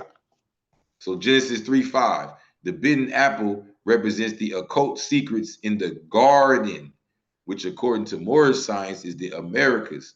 So it would be that the people of over here is the people they're hiding. That's why they stripped our nationality. That's why they don't want us to identify with anything. Is why they hide our pyramids more than anything. This is why they hide our connection with the Spanish culture more than anything. This is why they, this is why of all the nations in the world, Mexico would be the first to say, oh yeah, we got the alien mummies right here. Like this, none of this is coincidence. You feel me? So this is this is not to make it more spooky. This is the unspookified today. You dig what I'm saying? Mm-hmm. So why have all these years, these white people been showing us Eve biting the apple, and then Steve Jobs comes with the biggest technology in the past, I don't know since when, from the bitten apple. Mm-hmm. I mean, is this coincidence? Is this coincidence? It didn't say nothing about a bitten apple in the Bible. Yeah, it says this is a sign that they was giving us. It says a fruit. Yeah, it says a fruit. They were letting us know they're talking about the bitten apple. You feel me? Mm-hmm. The next slide. Watch. So this is where you get to the breakdown of when dudes say ancient Egypt is over here in the Americas. No, but I get what they're saying. We're going to break it down today. Is it Egypt or Kimi or Mecca? Notice ain't no Kemet. That's some shit you niggas made up with your purple dresses and your eyeliner. Okay? Now, let's get back to planet Earth and make some sense. Egypt is an official name. I'm tired of people acting like that ain't the name, I'm a specialist. No. Egypt has been that name of that place in Africa for the past 2,000 plus years. Like we're talking like 2,300 years, because they've been letting, even before the Greeks conquered there, they've been like going over there and having a big influence in the north. So Egypt, Kimi would be a native name used, right? Mm-hmm. No, go back. Better get there. Would be a native name used, and you notice this in chemical, chemistry, alchemy. You feel what I'm saying? Al-Kimi, that's in Arabic, right? The Kimi, right? So the point here is that the Greek influence over the tongue of the natives was so powerful for thousands of years. By the time that Arabic hit its zenith and spread to how we know it now, that if you understand it from a Metu perspective, the mo and the ma and the ka is like saying mother's house, big mama's house, motherland. Mm-hmm. So me, you feel what I'm saying? If you understand it from right to left, and not saying that you're supposed to read it from right to left, because it's not saying it's spelled like that. I'm saying that in another time, it went in another sequence, and they reversed a lot of sequences. You can see this for yourself, that the Greek influence And even just going back before they formed as the Greeks, and they were the Hellas or the Dorian tribes, or just even the Caucasian man coming down into the Middle East, they would reverse a lot of the tongues. They would even write like this. I don't know if y'all ever seen it where they write from right to left. And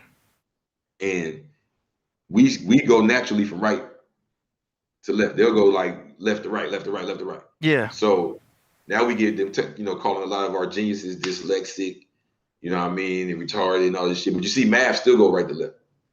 And the point I'm saying is the Mecca, right to left, is Mecca. Yeah, Priest said a lot of people think just Mecca and Saudi Arabia, but that's actually an ancient term for like I said, Mama's house, like the motherland, like the capital of where, because capital now is the word we use now, but the capital before was based on natural events. So it would be like the motherland of these people would be their capital. You feel me? The Mecca. Yeah, I was saying, Priest said T America. Exactly. T Maraca, the land of the Maraca, yeah. He also said under Satan's authority is the acronym for USA. Ooh. Going super hard. Well, Satan means opponent, opposing one. Yeah, adversary. Adversary, yeah. If you on a basketball team, the opposite team is Satan. Exactly. No, that's real, because your angels become my demons. You feel me? And that's just understanding pure logic, Yeah. A lot of people try to get extra deep into it, and it's like, that which is your adversary is your devil. Yeah. You feel me? I think sometimes people want to make it the spook so they can escape their responsibility at that point. You feel me? But I say all that to say as well.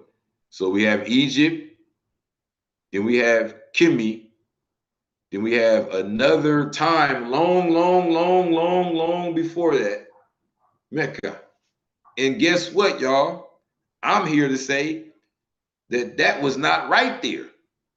So that is Kimi. Now, if you go to the other side of the world, there was another civilization known in the history books and in Google and all that as Mississippian. If you really want to know about it, you can try to Google it all you want to, but you're going to really have to get your blue Bible, okay, where you get the full breakdown. All right. So I'll give you a little taste of it. But the Mississippian culture is what they keep saying. When you hear dudes say their original Egypt was in America, and they're talking about, like he said, Tom Murray, you got these different titles, right? So even Tom Murray, like he said, that's a real name you'll hear over there. So going to which Mecca was first, or was there a Mecca before this Mecca, or Makkah, and all that? All right. That's when we're talking about the Mississippi River. So let me give it to y'all. Page 99, the Blue Bible. Get your copy. You can download the ebook too. Come holler at me, tap in. The original Mecca, Makkah, was the civilization built around the Mississippi River by our ancestors called giants in the Bible. These were the blue gods who did not eat animals and were of a more liquid form than the animal flesh beings we have become today. Their civilization is called Mississippian. Just like Egypt is the area around the north of the Nile River in Africa, settlers named South Illinois Little Egypt the area around the north of the Mississippi River in America. Show that picture for all the naysayers. Booyah. That is Little Egypt. Okay, so let me read this again. Just like Egypt is the area around the north, because it's not the whole Nile River. A lot of that history we talk about includes the whole Nile River civilization going all the way down to Ethiopia, Eritrea, and that's why when you see our brothers and sisters in Ethiopia, Eritrea, their culture, you can tell it's the source of a lot of the culture we have over here, from the Latin culture to the Moorish culture to even a lot of the European culture. You see a lot of it goes back to Ethiopia and Eritrea and Djibouti and Somalia and Kenya and all that right there. And the point I'm saying is Egypt is just the northern part of that culture. That's why Egypt is a true in fact place, true in fact name, true in fact people. When you go to the land called Egypt, a lot of them have the blood of the Greeks that came there and all that. So what we're talking about is a real science, right? So just like Egypt is the area, the north of the Nile River in Africa, settlers named South Illinois Little Egypt, the area north of the Mississippi River in America. From here, the camel originated 2 million years ago. It traveled and developed 2 humps on its way to the Nile River. So the camel in itself is a science of our ancestors. In the past, the river was surrounded by pyramids that could be reached by boat. The masons responsible for said pyramids, mounds, were the family name Ouachita. Their capital was Poverty Point, Louisiana. Their family built pyramids called mountains all throughout the Americas, from Peru to Canada. So these are these people that they talking about they got the mummies of, that they saying are the aliens. You feel me? Yeah. It's just the ancient people. Damn. Because like I said, a lot of people hear Ali and they automatically going to think of Prophet Ali, with the prophet, you know, peace and blessings upon him, cousin. But that name was handed down. That's why you see in when you Latinize the tongue, it becomes Eli. You feel what I'm saying? Like Elion in Hebrew. You feel me? Elion. Alien. You feel me? Mm-hmm. Hit that next slide though. We about to break down this bitten apple. We ain't done. Woo! So we in the garden. Next slide. No. We got, hold on. Let me get my closer view. So we got the conspiracy theorist wet dream, Nikola Tesla, JFK, and Steve Jobs. This is the bitten apple, y'all. Nikola Tesla is the one that Donald Trump's uncle had to make sure he kept on the shh. You feel what I'm saying? And then JFK is the one that everybody had to make sure they kept on the shh. And then when Steve Jobs got his hands on it, they made sure they kept him on the shh. Now, here's the funny thing. Their sources. Nikola Tesla was into occultism. Mm-hmm. Did he travel to Asia? He did. He went to Budapest, if I'm not mistaken.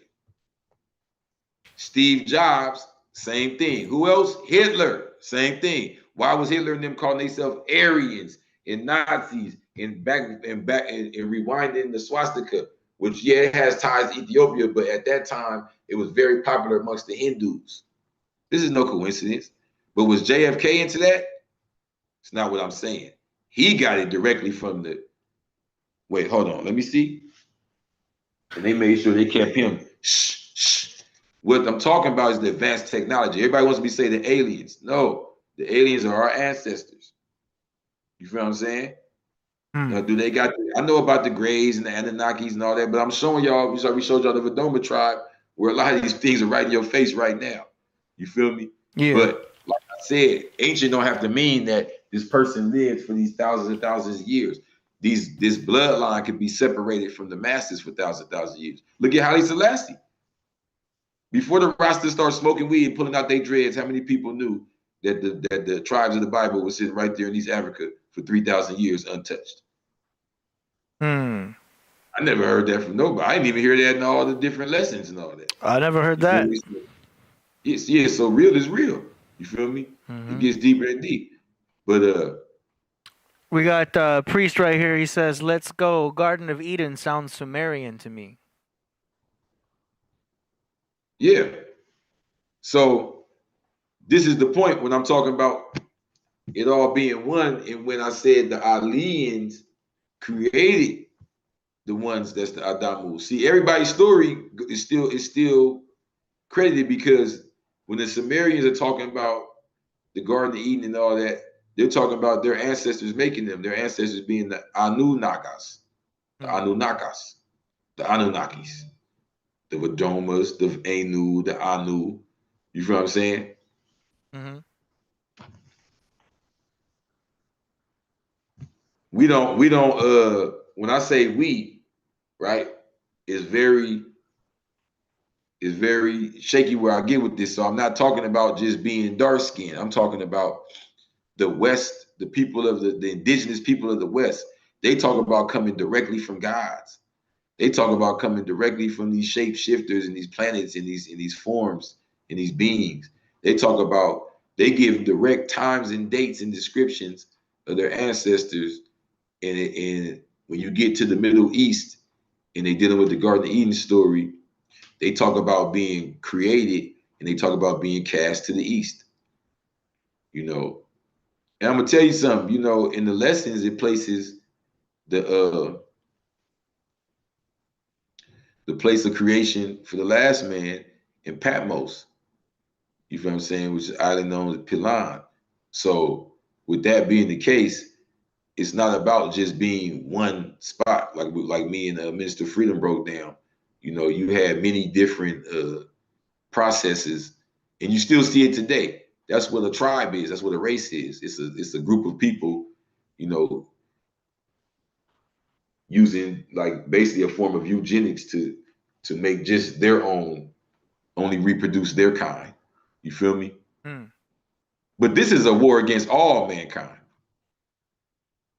with them fighting against technology being used to advance us. Yeah. Get the next slide. Next I'm trying slide. to read the thing. A Sumerian ring to.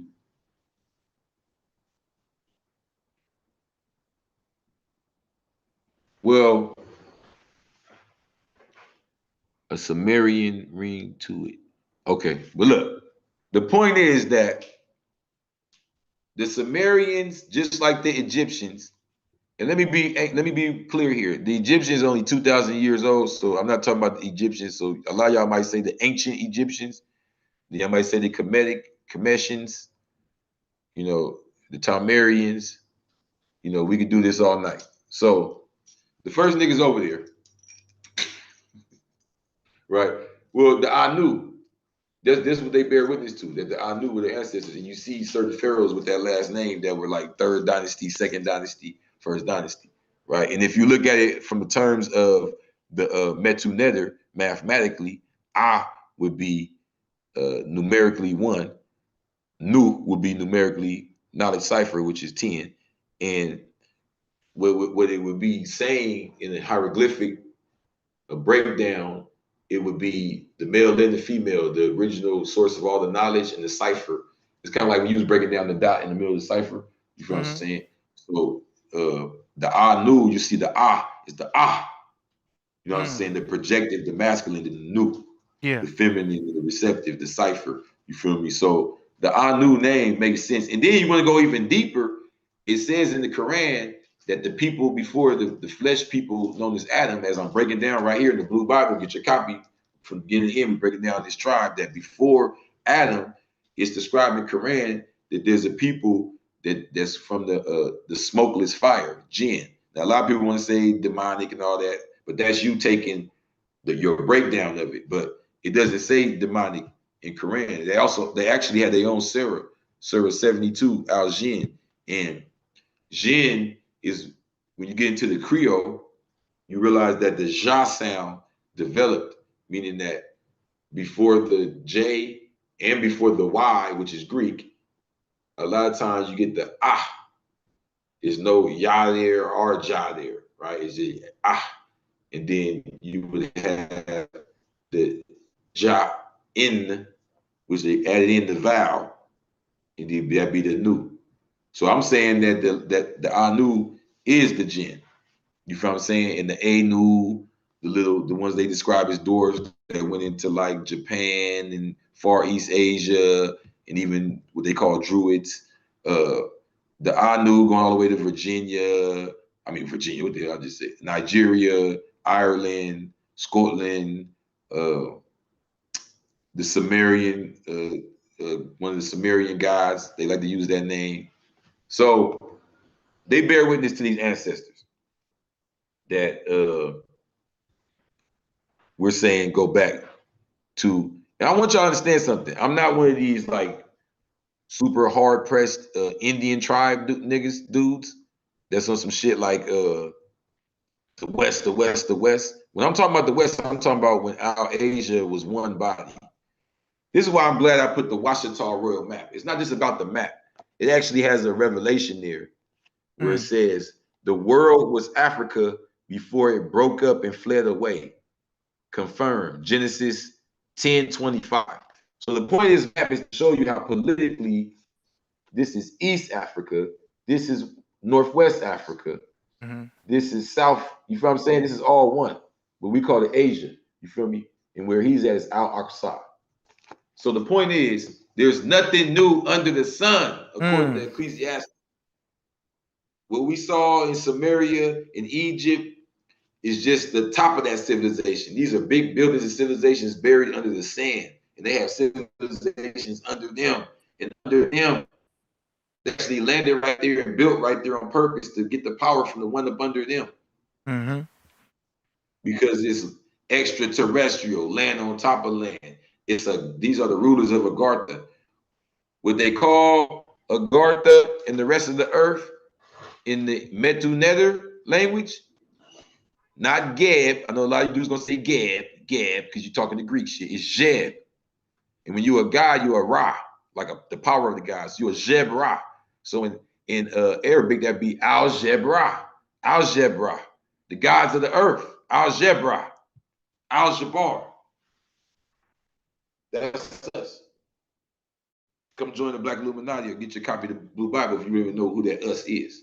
Shh, I won't tell. But yeah, yeah, it gets deep like that. So let me read the slide. Ecclesiastes chapter 1, verse 9. We'll tell you what's behind the famous hieroglyphs of Abydos from the temple of Pharaoh Seti I, or Seth, really, in Upper Egypt, which show representations of modern ships, helicopters, and even submarines. Alien sightings? Did the ancient Egyptians actually have contact with a more advanced and unknown civilization? Or can they just admit that that unknown civilization is known? You feel what I'm saying? But you see now why Malcolm X and all of them, see, everything comes back to light. Unknown civilization, and then they call themselves X, which is in algebraic language, unknown, the unknown tribe. Come on, bro. Resurrection. You feel me? Yeah. And he talks about the 16 shades, the black, brown, red, yellow. You feel what I'm saying? He didn't want us to understand this as just, huh? I'll be back in like 10 seconds. Okay. So, wait. Yeah, he already left. But okay, the point is, this is called historically, if you want to Google it and fact check it yourself, it's called the helicopter hieroglyphs. And what you'll see is we have what looks like a bee or wasp. Yeah, it was like a fish. But then you have what looks like a helicopter. Then you have what look like maybe a tank. Then you got something look like a plane, but like a UFO Jetson type plane. Then you got some shit they said might be another plane with some question marks, but like you can sit down in it and levitate like some Star Wars type shit. Does anybody have an answer here? What's going on? I do. Like I said, who has really went and traveled around and seen the whole world? A lot of people, when they travel places, they go to the tourist area and they go hang out. How many people are really going around the whole entire planet Earth and investigating every inch? I think you'd be surprised what you find that's not tampered with in some of the creeks and crevices of the planet Earth. You understand what I'm saying? The tribe of the Aliians is right here in front of you. You feel me? And there's no mistake that the last name's El Bay Ali. Now, it's only so much we can get of y'all. It goes down to the DNA, the thought pattern, and all of that. That's why you guys tap in with the Blue Bible, because we even got the locations of them. So now I want to show y'all a full breakdown of what is known as the helicopter hieroglyphs. CripJesus.com. Oh, damn. Go to that next slide, please. You about to wake their game all the way up. Word. Okay, the helicopter hieroglyphs. The helicopter hieroglyphs is a name given to part of an ancient hieroglyph carving from the Temple of Seti I at Abydos.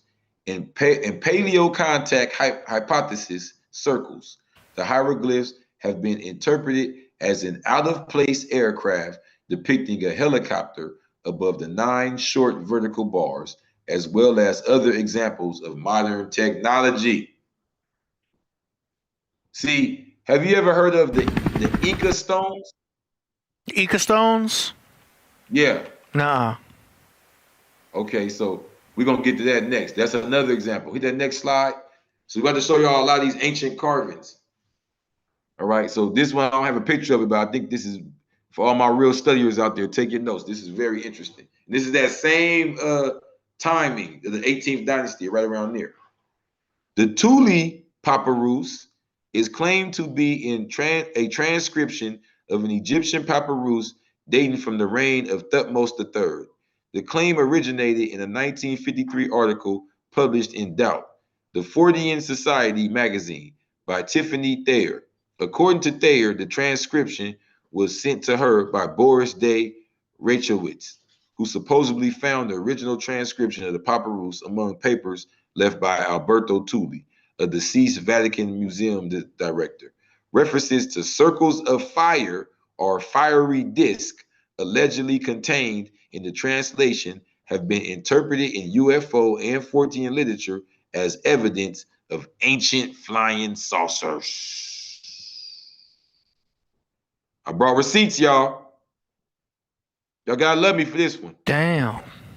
Y'all thought I was gonna just talk about the Mexico congressional hearing for 2 hours. I told y'all, look what I saw. No. I brought a lot of receipts from the past to the future. And hit that next slide. I want to have some fun with y'all. I want to show y'all something that some people awesome. Am I supposed to not show it to y'all? No, show it to them. Let them see this shit.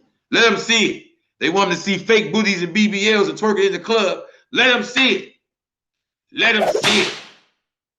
A spaceship, man, carved in the side of an old Spanish church. Why is that? They said it ain't even real, man. All right. Show me it's not real. Prove to me it's not real. Show me it's not real. What about that carving? I forgot what they call him though. But a lot of people say that's him in his spacecraft. Why does a spacecraft have to be a metal piece of junk? You feel me? Why you can't have somewhere where it's designed for you to really get in tune with the Akashic record and travel to them different places? But they ain't ready for that conversation. Yeah. They're not ready for all that, AD. Experts have been unable to explain this statue, which was found in a church that was built in the 1600s. The statue appears to be showing a man wearing a modern astronaut suit. Damn. Okay. Hit that next one.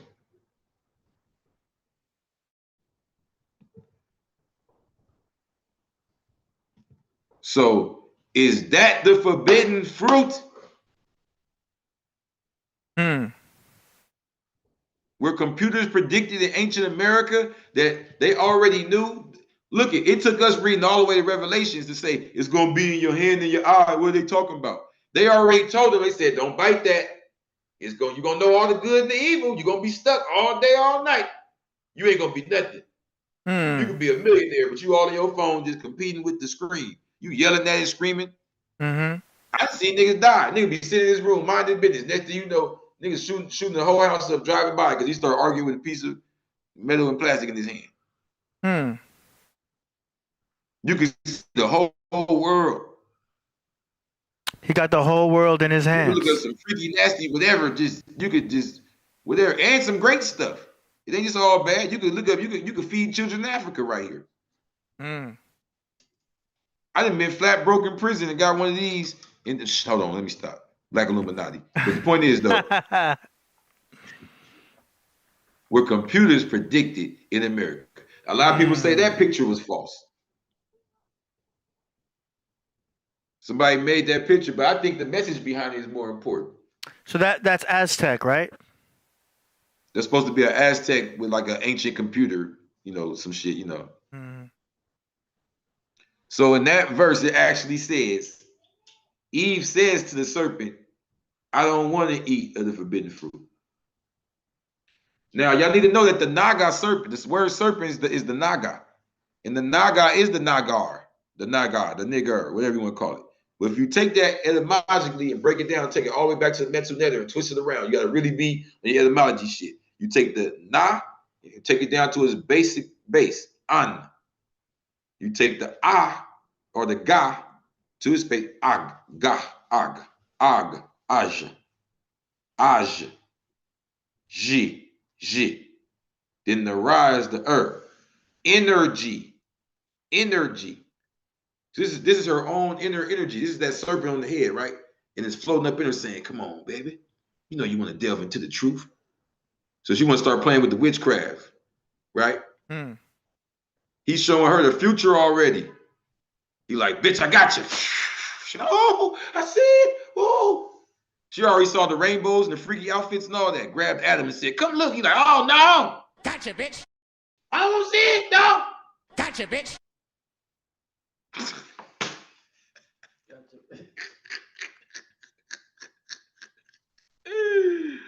I mean, it has other meanings as well. Yeah. But you can't skip this meaning. This is that metaphysical. This is us traveling to the lower self. We were already seeing what we were going to fall into. Our own creation.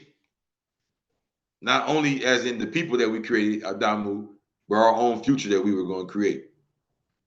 By going against our own nature. The word nature. Nature. Energy. Nigga. Nature. Netter. That's God in Egypt. Stop playing with us. You know what I'm saying? It's the full breakdown.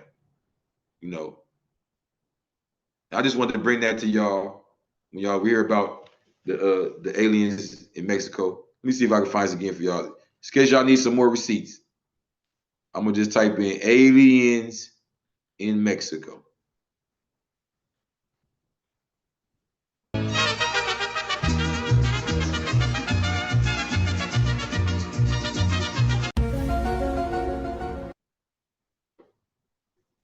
A hearing at Mexico's, oh, they want me to sign up, y'all. We ain't doing all that. Hold on. Oh, hell no. Okay, here we go. The specimens have been buried at a remote site in Peru and were about 1,000 years old, according to carbon testing carried out by researchers at the National Autonomous University of Mexico. The researchers, however, distanced themselves from Mr. Massen's conclusions. Mr. Massen lives in Mexico and is well known for making such claims while dabbling in the realm of pseudoscience on television and on YouTube, as well as selling his own line of health supplements. His presentation casts attention on the growing fascination in Mexico with the possibility of extraterrestrial life and outgrowth, some say, of efforts by American authorities to lift the veil on secrecy in government programs that have studied unexplained phenomena. More on Mexico, a historic first. Mexico will elect its first woman as president next year. No.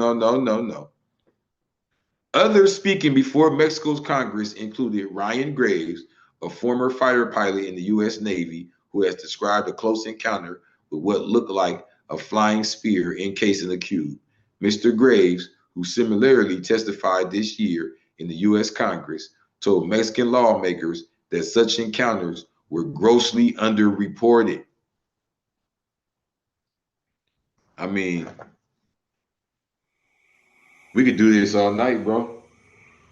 This really, I mean, this is the thing. Is anybody gonna call down to Mexico and see if this really happened? We can call like, what if we start calling like their cousins and shit and see if this really went on. Holmes. We can get some confirmation around here. That's what we need to do. So I challenge everybody to get in contact with some of the homies in Mexico. I'm gonna take the challenge too. I'm gonna get on. You know, I'm gonna handle my business, and we need to find out how real this was. Yeah. You know what I mean? Gotta be like, ¿qué pasa con el UFOs, Holmes? Where's Bob? I actually got a song for this. You know what I'm saying? But when we get to the to that part. Yeah. But I mean, that's all I really want to talk about. Was aliens in Mexico. You got some more. You got some more slides here. Get they blue. Oh, I know, but You want to save that? yeah, it just goes all over the place. Oh, okay. You feel me? I ain't want to hit them with too much. You gotta tap in. You going in, man. You going in. It's very interesting. We can show them a couple. Let's go a little bit. All right. Next slide. Oh, you got the good shit right there.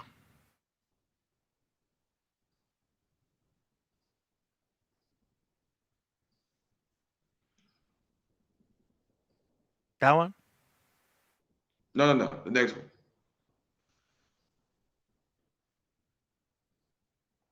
Okay, here we go. Well, next one after that.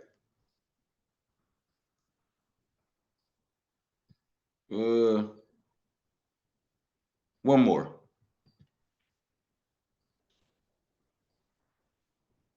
So that was showing like the German. I guess that's supposed to be like how the Z shit go. I don't know. Okay, let's go to this. Let's have some fun. I got you. Go down to that engine right there. Let's explain this to the people. The levitating shit. Let's break this down. Where am I going? Just keep going forward till you get to the combustion energy. The combustion engine. Right there. Combustion engine.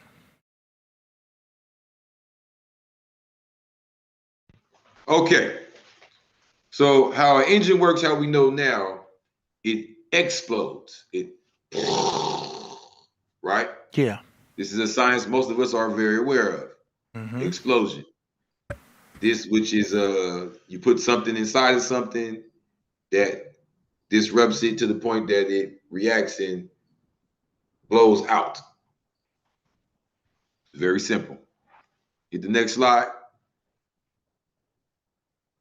So his great discovery, well, the next slide.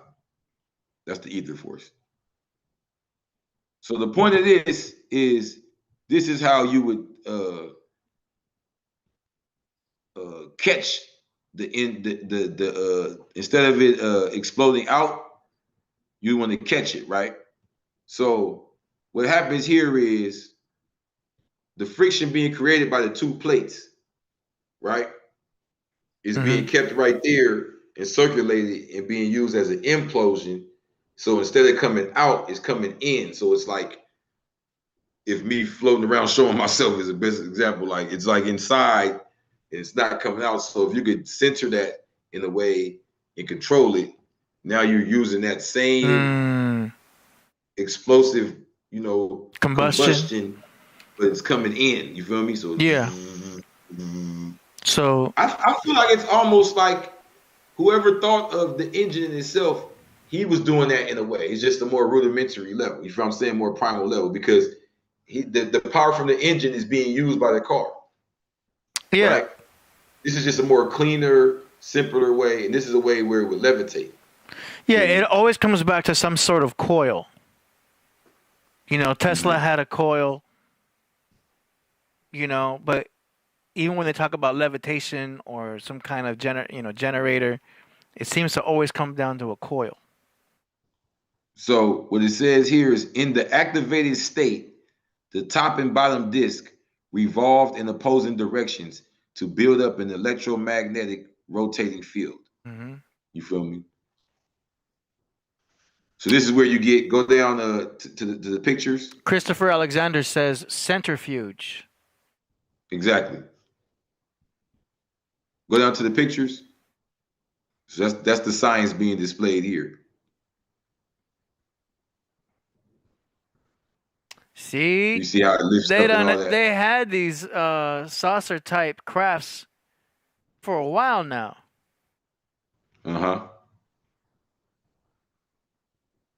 They've been messing with this technology for a minute. Well, since the Bible, it's been around. Nothing new under the sun. Yeah. That's why I just showed the hieroglyphs. Mm-hmm.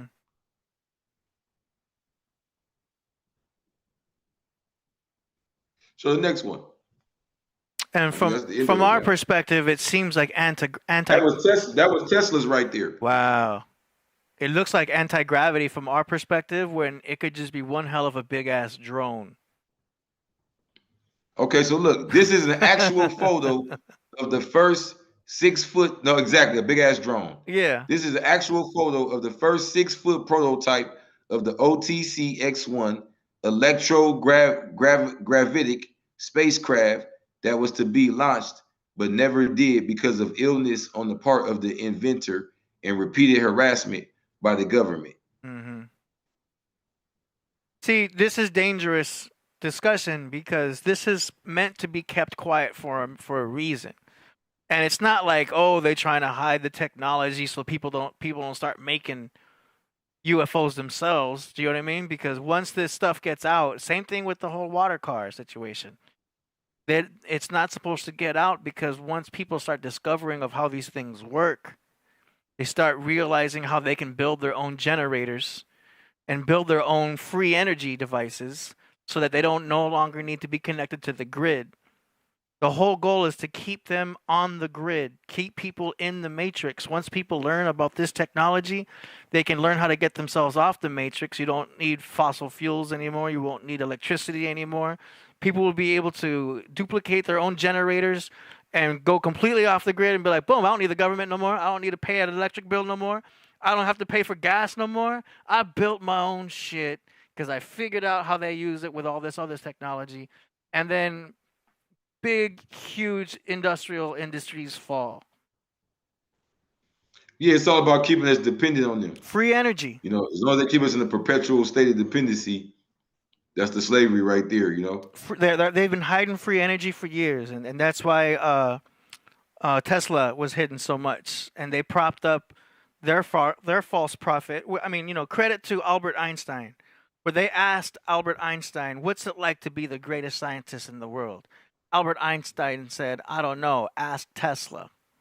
So even Einstein was given homage to Tesla, because he knew Tesla was the dude that had all the advanced technology.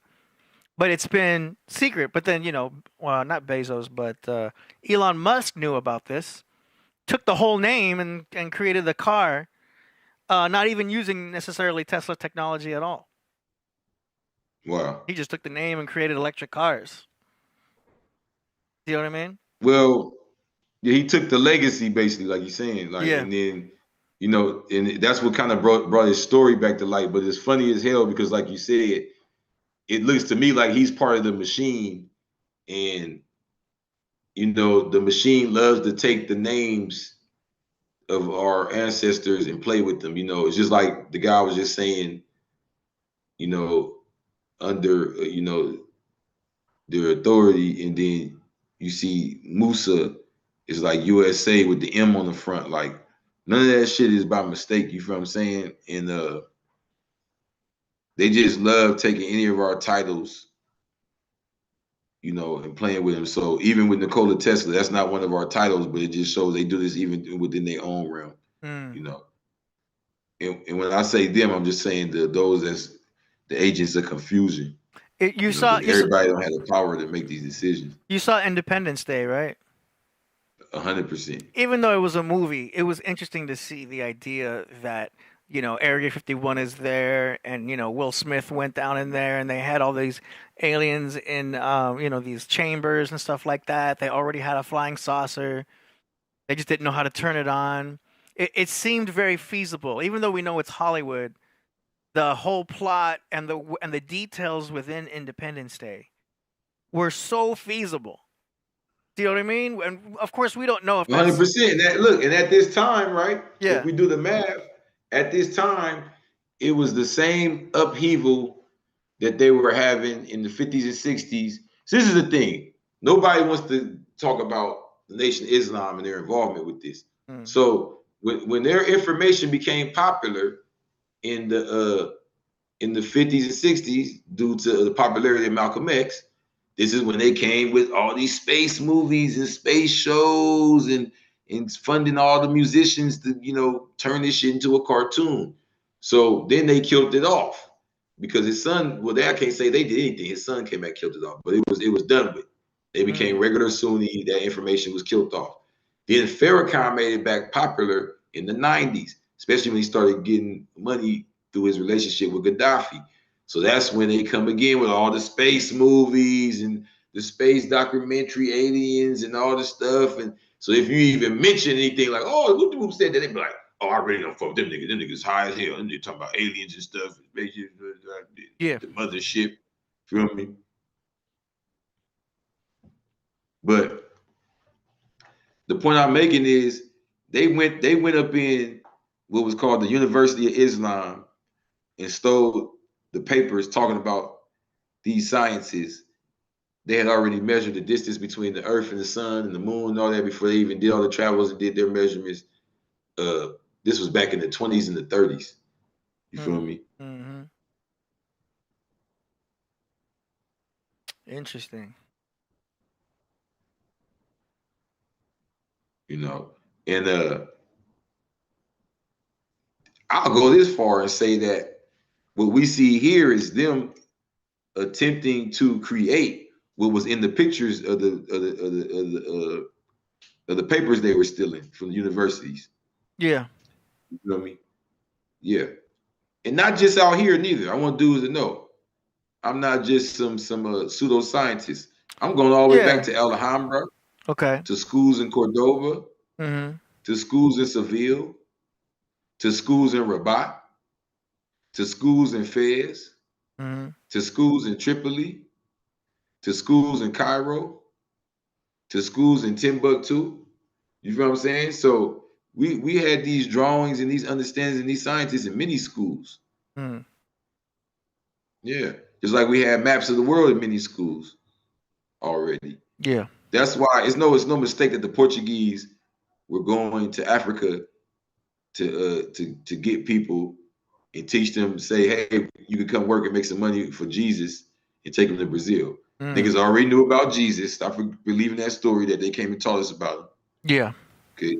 They used his name to shield their dirty religion. And then the Portuguese was the Moors. They was the ones that converted to Catholicism, just like a lot of the Spaniards were. So a lot of the Moriscos. So they already had deals between the Brazilians and the Africans and shit that they was already up on that. They already had maps. King John II is recorded talking to Columbus about coming over here and competing with the Moors. It was Moors that brought Columbus here. You feel me? Wow. So we already had a government and a system and a trading going on of not just sugar and coca leaf and tobacco, of ideals of science. That's why these universities were so important. They were meccas, all of them. They were hotbeds for knowledge and wisdom. And the closer you get to them, the smarter the people got, and the more business was being conducted, and the more literate people were. They were naturally capitals.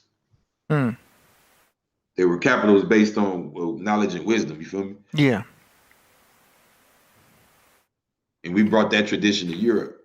So by the time they start building themselves up and getting into it with the Moriscos, what would become the Moriscos, they hadn't discovered this yet. They heard about it. That's why it's in the Bible and stuff like that. But those are descriptions. That's why later on, once we became like our own creation and our brain cells were kind of like, huh, what? When it was being revealed to us by our teachers, they're snooping around with their flashlights and their spies and all that. They got to get their hands on this hot information. You feel what I'm saying? So a lot of this is them creating crafts to try to figure out, what the crafts being described are. and they've had encounters. They've spoke with different people. All that. Yeah. You know. Knowledge is power. Just got to use that power for good. See, their thing is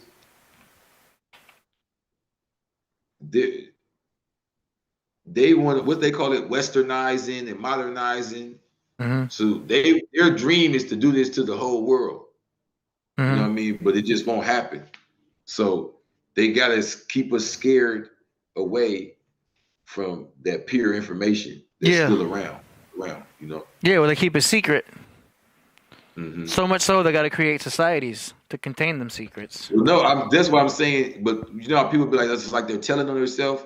So that goes to show they're not trying to actually keep it secret. Yeah, they're trying to scare you away from it because it's already coming out. You know? Yeah, there's ways of reading it. Sometimes someone was saying that it was in the titles of movies, where you don't have to even watch the movie, but if you pay attention to the titles of the movies that are coming out, that there are ways of encoding it. Do you know what I mean? I don't mean movies like Barbie and stuff like that. There's nothing related to the code there. But if you pay attention to the way things are titled, apparently there's some correlation for those who have eyes to see. If you pay attention. Yeah, like the last King of Scotland is Forrest Whitaker playing Idi Amin of Uganda.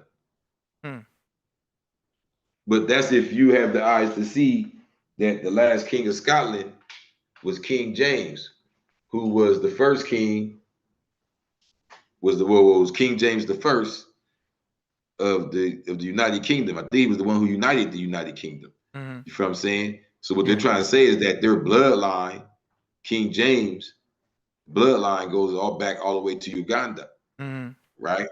And this goes back to what I talk about in the Blue Bible, how the Gaul people are the ones who landed in the area we call Portugal. And the Gallic culture is what brought royalty to Europe 2,000 years before the whole 7-Eleven Moor thing. Yeah. That's what they want to keep us stuck at, to keep us stuck in religion. But thousands of years before that, we were already in Europe planting the seeds of what they call royal culture. You feel what I'm saying? Okay. And this bloodline, which was also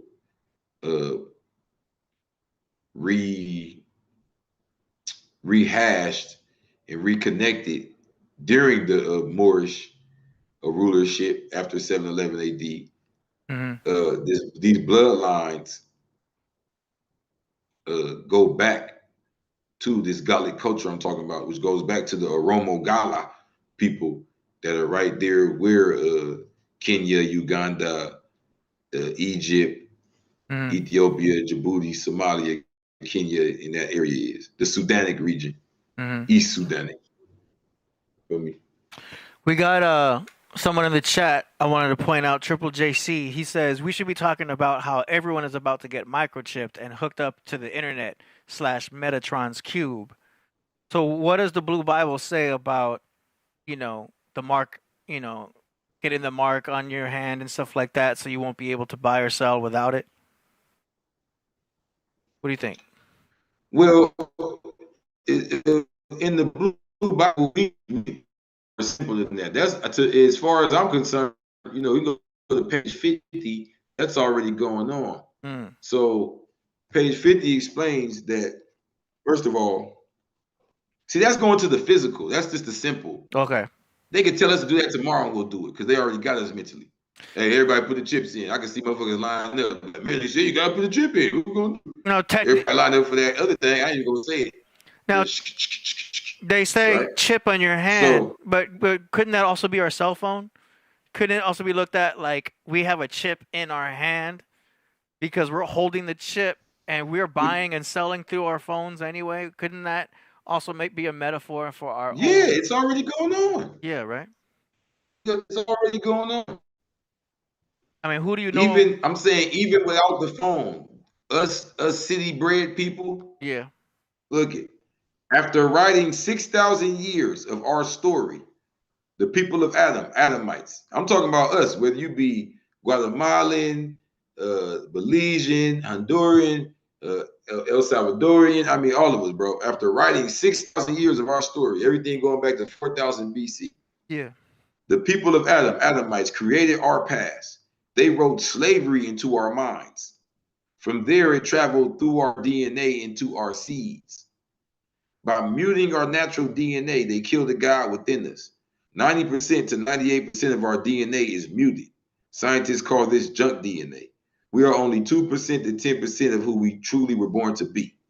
The people of Adam infiltrated our DNA by way of their foods, medicines, and entertainment. Now, before I even go any further, the point I'm saying is that through them three alone, we are the mark of the beast. Through them three alone. Our food, our entertainment, and our so-called medicines. We take medicines because we're sick. We don't even know how to live to prevent, or how to eat to live to prevent sickness. You feel what I'm saying? So we're already sick. Then we're putting sickness into our eyes and our ears all day with the entertainment. And then our foods is literally put into we're ingesting it. Yeah. You feel what I'm saying? Like literally sick animals and animals that's dying, scared and killed and getting shot up and this we out of control. You feel me? So to put a chip in there to keep you participating, of course they can get you to do that. You are already willing to die and work all day to participate in that. Yeah. I mean, who you know that doesn't have a cell phone? I'm saying I know some smokers that don't have a cell phone. Dang. But they still got to get that entertainment, that food, that medicine. I bet you that. Yeah, right. It's tough, man. Can you imagine not having a cell phone? I mean, I'm sure it's possible. It's just like, ooh. Yeah, it's deep. I mean, like you said, the cell phone is that already then. That would just be a more accessible cell phone. Just making a chip in your hand. Yeah, man. Putting your glasses or something. You see right through your face. I don't know. My buddy still has a BlackBerry. But I think he's doing some. You see your buddy still has a BlackBerry? Yeah, but I think he's doing some shady business on it though. That's why I think he got it. I was like, "Hey, bro, you got a BlackBerry?" He's like, "Keep that on the radar."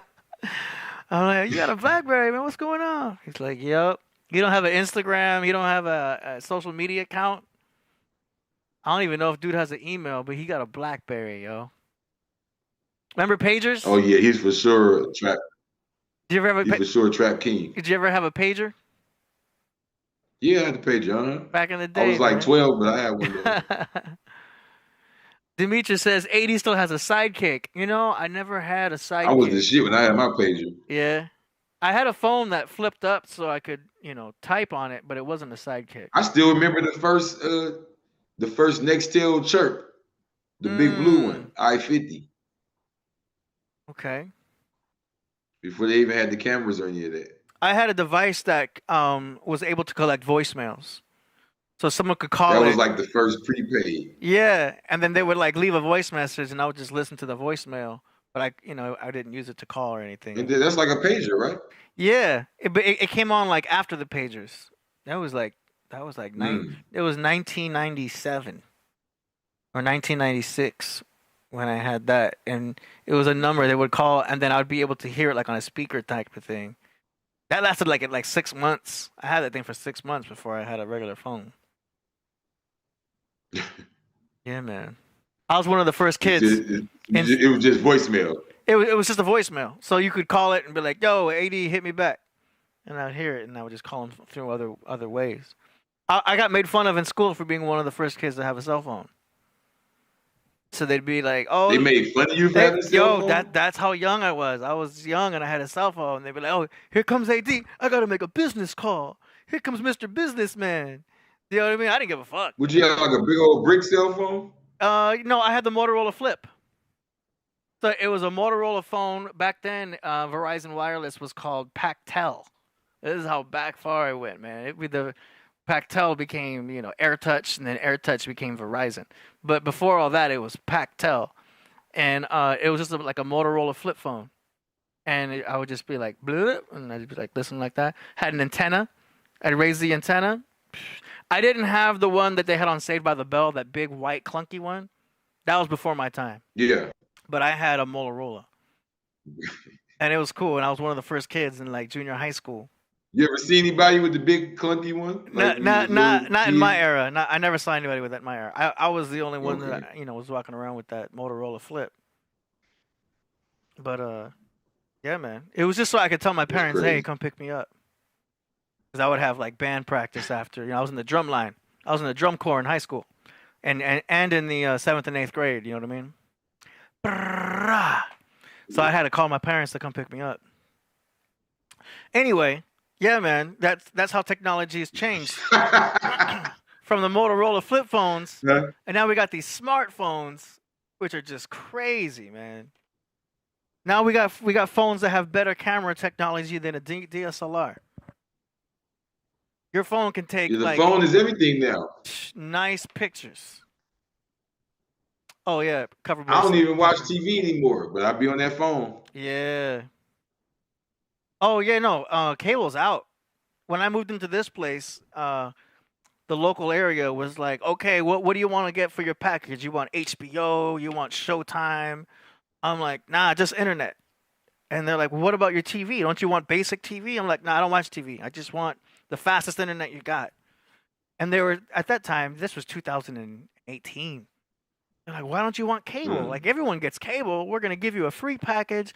You get, you get HBO and you get a Showtime, whatever the hell it was. I was like, nah, just internet. They were so dumbfounded that I didn't want TV.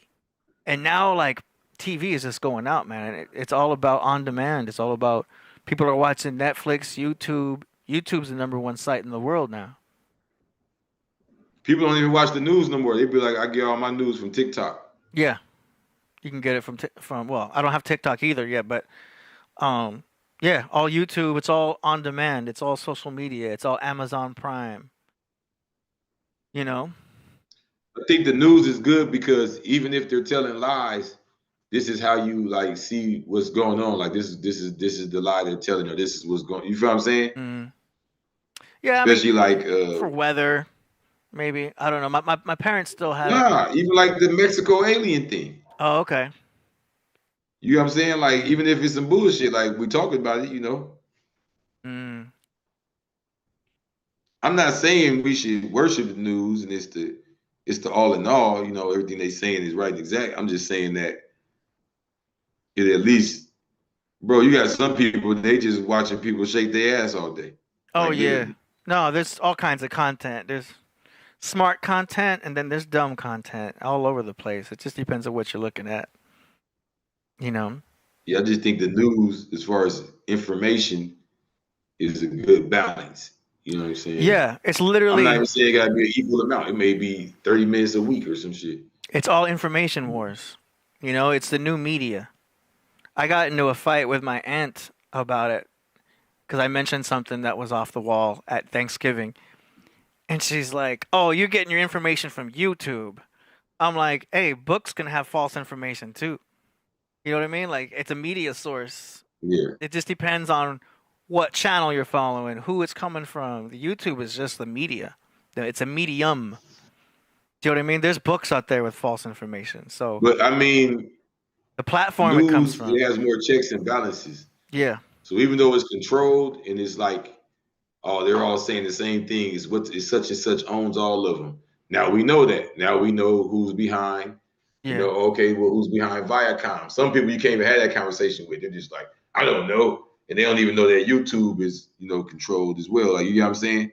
Yeah, but I don't trust any MSNBC or CBS or CNN. I don't trust any of that. And I feel like if they say anything about, oh, we got aliens over here, I don't trust it. I believe, I don't believe in aliens. I'm not saying I trust it. I just wanted to see what's going on, what's being said. Yeah, I mean, because there's a bunch of other people watching it. Yeah. It's the mainstream. It's McDonald's information. It's fast. 100%. It's fast food news. It's fake news. I already don't trust. Like, even if it's like they say, and I've had this happen, especially being in South Central. Like, I've seen this happen when the Nipsey thing happened. Like, they'll say something's going on and it's not going on. Mm-hmm. and I'll look and be like, oh damn, they're lying right now. Like, you feel what I'm saying? It's just for me to know what's going on in the mainstream. Mm-hmm. It's a level of awareness, I feel like, because I see the younger generation, they're getting stuck with just wanting to feel instant gratification by whatever they view. Oh yeah, So they don't somebody even mentioned that in the chat. appreciate information. Yeah, that's a dopamine hit. That's why I don't mess with that TikTok. I had a homegirl over here, and she's like, "I'm gonna do a TikTok." I said, "You're gonna do a tick what?" And she did some kind of little dance. I'm like, "Yo, what is that TikTok? I don't want that." She's like, "Yeah, send me your TikTok." Yeah, there's a lot of people who can't even do these videos. I've had people tell me that, like, man, that's too long, bro. 2-3 hours. Attention span. They're used to the shorts. 1 minute. Attention span can't do that. Yeah, we make a few shorts here for Priest Channel, the 1 minute clips. It's amazing how many views you can get on those 1 minute clips, man. My cat's biting me. This goes to show and prove what we saying. Yeah. Short attention span. People want to be like, okay, show me something quick. Quick hit. Everyone's getting quick hits. Dopamine hits. Know what I mean? But what I'm saying is people are being raised up into that as well. Yeah. You know, now we have a whole generation that my kids are being raised by the, woo-de-woo. And it's like, okay, but then they can't consume, intellectual conversation. It's taking too long for them. They got to always tell a crazy joke or start yelling or for something. You know what I mean? It depends. There's a lot of short clip information dropping some knowledge. Have you seen some of that? I mean, the accounts that I follow, at least, I like seeing those little quick jewels that some of them are dropping. You know what I mean? A lot of it's Kundalini talk. A lot of it's talking about the sacrum, talking about raising the oil, talking about pineal gland, talking about DMT, talking about raising your consciousness, the chakras, and all that stuff. Some of them are dropping like these 1 minute clips, and I'll be posting them on my stories every now and then. I'll put like, y'all ain't ready for this information. You know what I mean? It's interesting. Yes, sir. It's interesting, but we all got to take all this information, digest it to however our path is being followed, and either reject it, or put it into our notes and take it as we all will. You know what I mean? We're all going to take information differently. Do you know what I mean?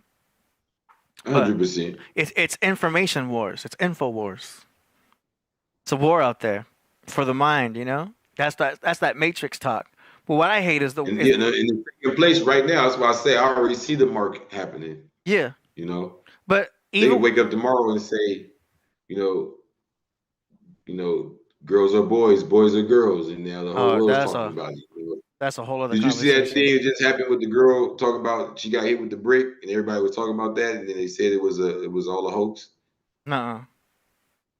Oh yeah. It got a lot of attention. I did not see that. Yeah, it got a lot of attention, but then come to find out that she's just a scammer. Yeah, so shit like that. It's hard to trust. She was raising like $40,000 every time she did a scam. So this goes to show how powerful, just like you said, the war for the mind. Yeah. The information. And that reaction, really, as the youngsters call it, clout. Yeah. It's crazy, man. And the YouTube algorithm isn't helping either because they're totally censoring and covering up things. When I was searching for this underwater UFO footage, it's a trick to like whatever you search for on YouTube, YouTube's gonna show you what they want you to see. Especially if it's something controversial. You're gonna see, well, we don't want you to look up this, so we're gonna show you all the shit that's against it. Do you know what I mean? But if you search by upload date, you're getting a lot more of a raw distribution of uploads that haven't been sorted yet into their algorithm to block it.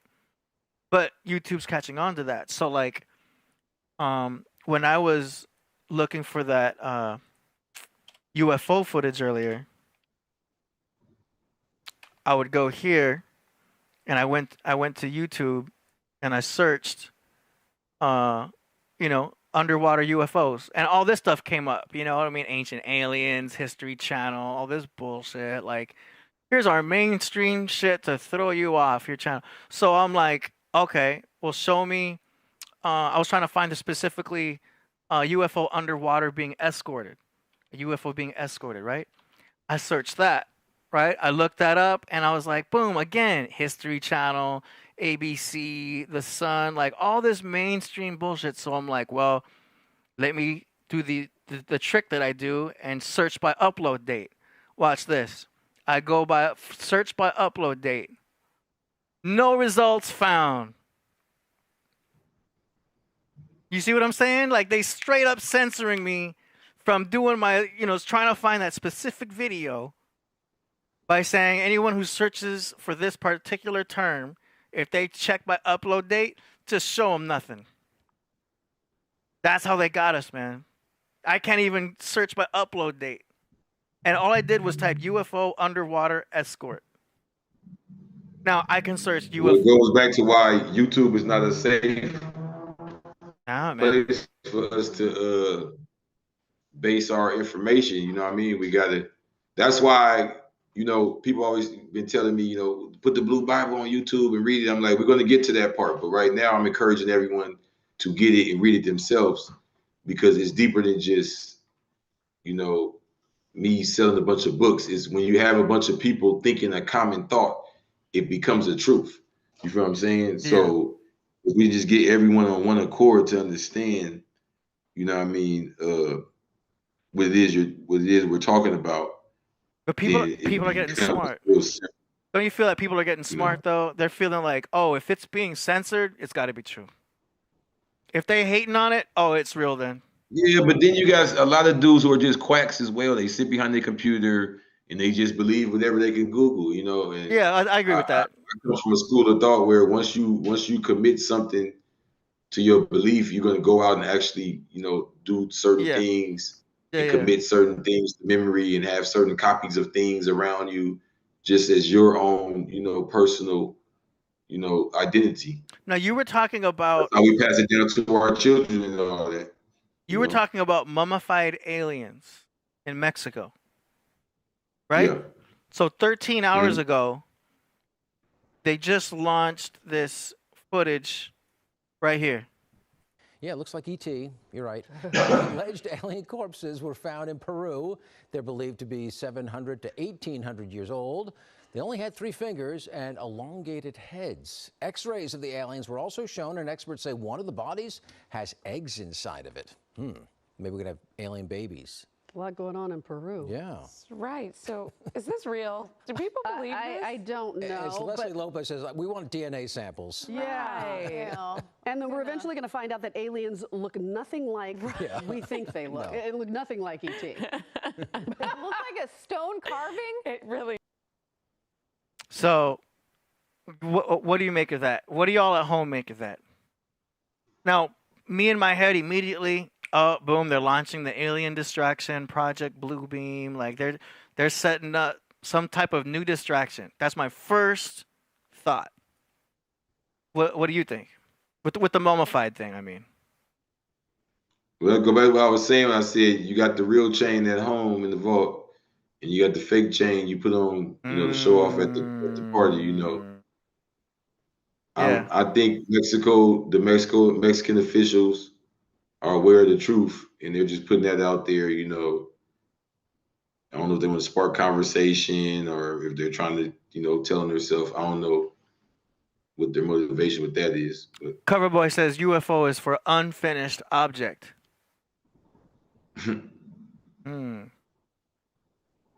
Esoteric says it's fake until you're screaming. Why we gotta be screaming? I mean, so I liked how Underland Fortress is like, it's coming, like, is this all a setup? So if you know about Project Bluebeam, it's the idea that there's going to be a fake alien invasion that they're going to use to like create like a new world order and all this stuff like that. So it goes with what you were talking about. There might be some actual stuff happening over here, right? But what they're going to show the public could be on some whole other shit with holograms in the sky, scare everybody, and be like, "Yo, hold on, we can't have elections right now because we got UFOs on us. So let's do this and do that." You know what I mean? Just theorizing here. I'm just theorizing.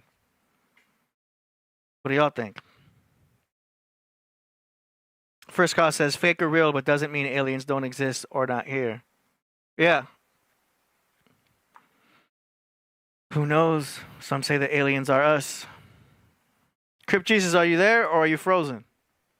They did that on radio first came out before television. Everybody believed it too. Hear me? Yeah, I hear you now.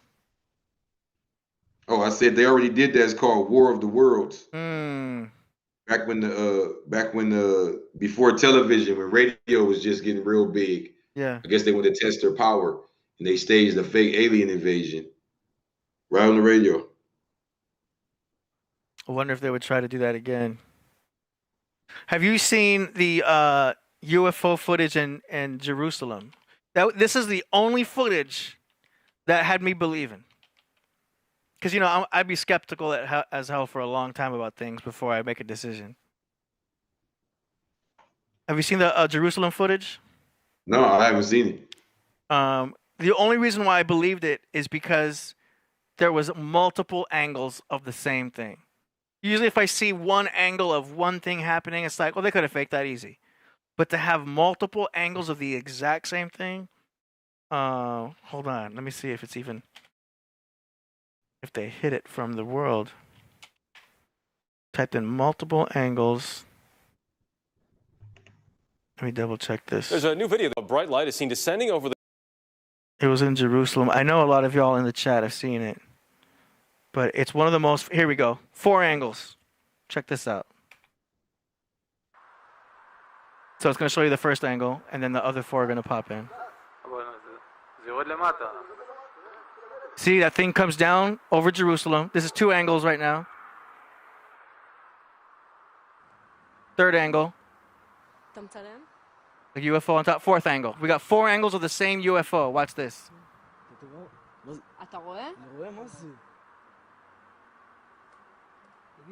It's that bright dot. And it's over a prominent area in Jerusalem.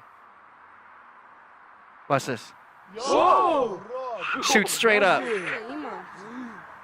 One of them still films. And you can see red dots. Like it's a mothership or something up there. Seeing these multiple angles says, okay, this got to be on some real shit, or it's one hell of a that was wild right there. 4 angles, and it's amateur footage. Do you know what I'm saying? It's that was one hell of a hologram. If it's fake, and usually holograms are best seen from a certain angle. 4 angles right here, boom. And one of them zooms really close. You can see it's a bright light. And then it flashes and shoots up.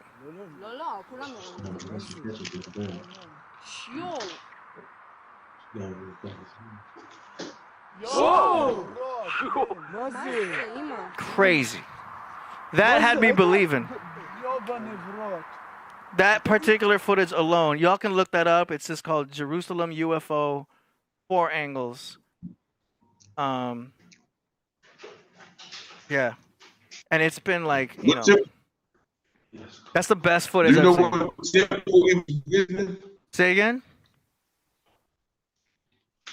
Do you know what temple they were flying over? It's the main one in Jerusalem. The one with the huge dome. Okay. Let me get the appropriate name of it. The Temple Mount and Dome of the Rock. Yeah, Dome of the Rock. Yeah. So it was directly above that. It does some kind of flashing thing, as if though it like took a huge picture or downloaded a map of the area and shot right back up. That is what it looks like. What's the chat saying? Yes, that was me messing with AD. He's so gullible, I tell you. I mean, what do you think, Demetrius? What do you think about that 4 angled footage? I mean, I think it speaks for itself. You feel what I'm saying? That's hard to Do I debunk. think it's a hoax or some shit like that? No, I don't. That's hard to debunk, the 4 angles. And you can hear the reaction of the people filming. I don't think it's far fetched for them to fake it though. I don't think that was like some super duper proof, but I don't personally believe that was false. Yeah, like why Jerusalem? Why would it be there? That's kind of like a holy land over there. You know what I mean? Like with the ley lines, who knows? I don't know. I thought that was interesting. Well, I know why Jerusalem, because I mean they want to keep us Jerusalem, but I'm saying The way it shot up like that, it was like pew. I just don't. I think that's what, because I actually like look for stuff like that on social media, so I see a lot of stuff like that. Me personally. What about the white dots UFOs in the sky? I know you've seen those. Where you I haven't seen that one. where you would see groups of UFOs in the sky. Oh, we're going in today. This one was crazy because there was multiple.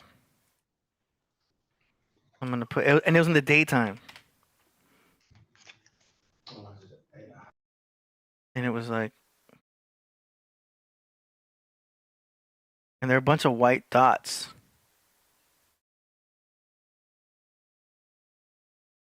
Yo, the fact that it's hard to find now, I don't know. That's how else you know a lot of that stuff is real, because It's like they no take matter how down. far fetched you think it is, a lot of the stuff that's like has some honesty to it, it gets erased. Yeah. You ever heard of the Apollo 20 footage? Nuh-uh. They claim to have found 2 women on the moon. See, the moon thing is another discussion, because I don't believe we landed on it at all. I believe they lied. No. They lied about it 6 times. They for sure lied. Yeah. And it was directed by That's what makes it so funny. Stanley Kubrick. I think they were planning on promoting that. But it was a war. It got canceled. It was a war against Russia. So they had a fake landing. And then I'm talking about the Apollo 20 thing. Okay. It's documented as canceled or never happening. So the conspiracy theorists say that they canceled it to cover up the 2 women they found on the moon. Oh, okay. Feel me? Yeah. I mean, that goes back to, like you said, we know that the moon thing is fake to begin with. Yeah.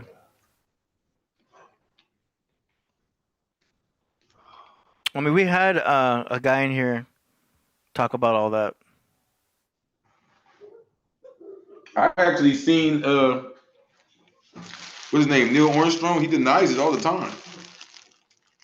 Yeah, we had a guy on here. He says over and over again, I didn't land on the moon. We had a guy over here who was famous for asking him to swear on the Bible that they landed on the moon, and the dude punched him in the face. Here we go. This is what I was looking for.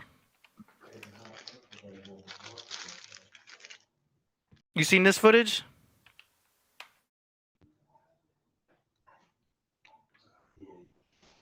Didn't that just happen recently? 2020, December 17th.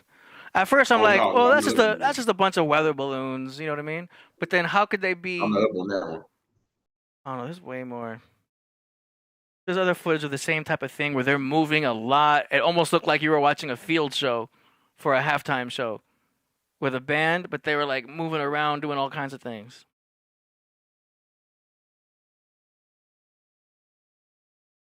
Yeah, that's deep, man. Yeah. Anyway.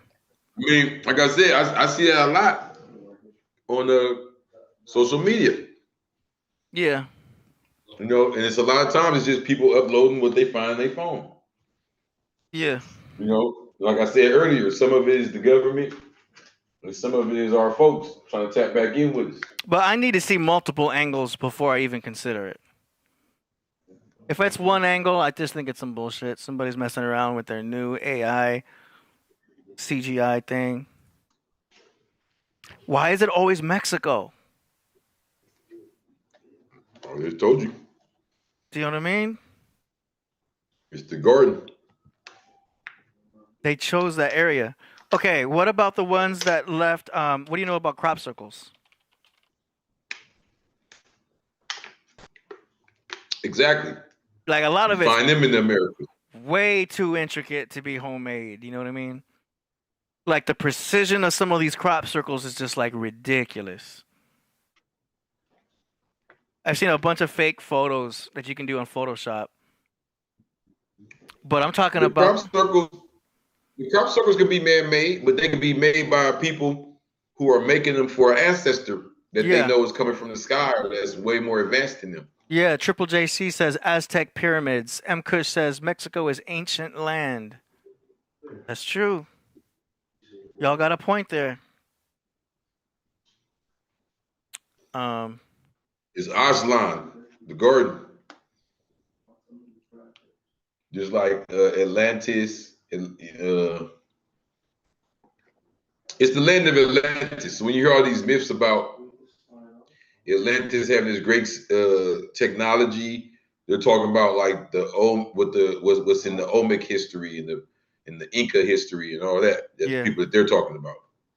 Okay, I found it. I can't believe I found it. I had to do the upload by date trick. Are you ready for this?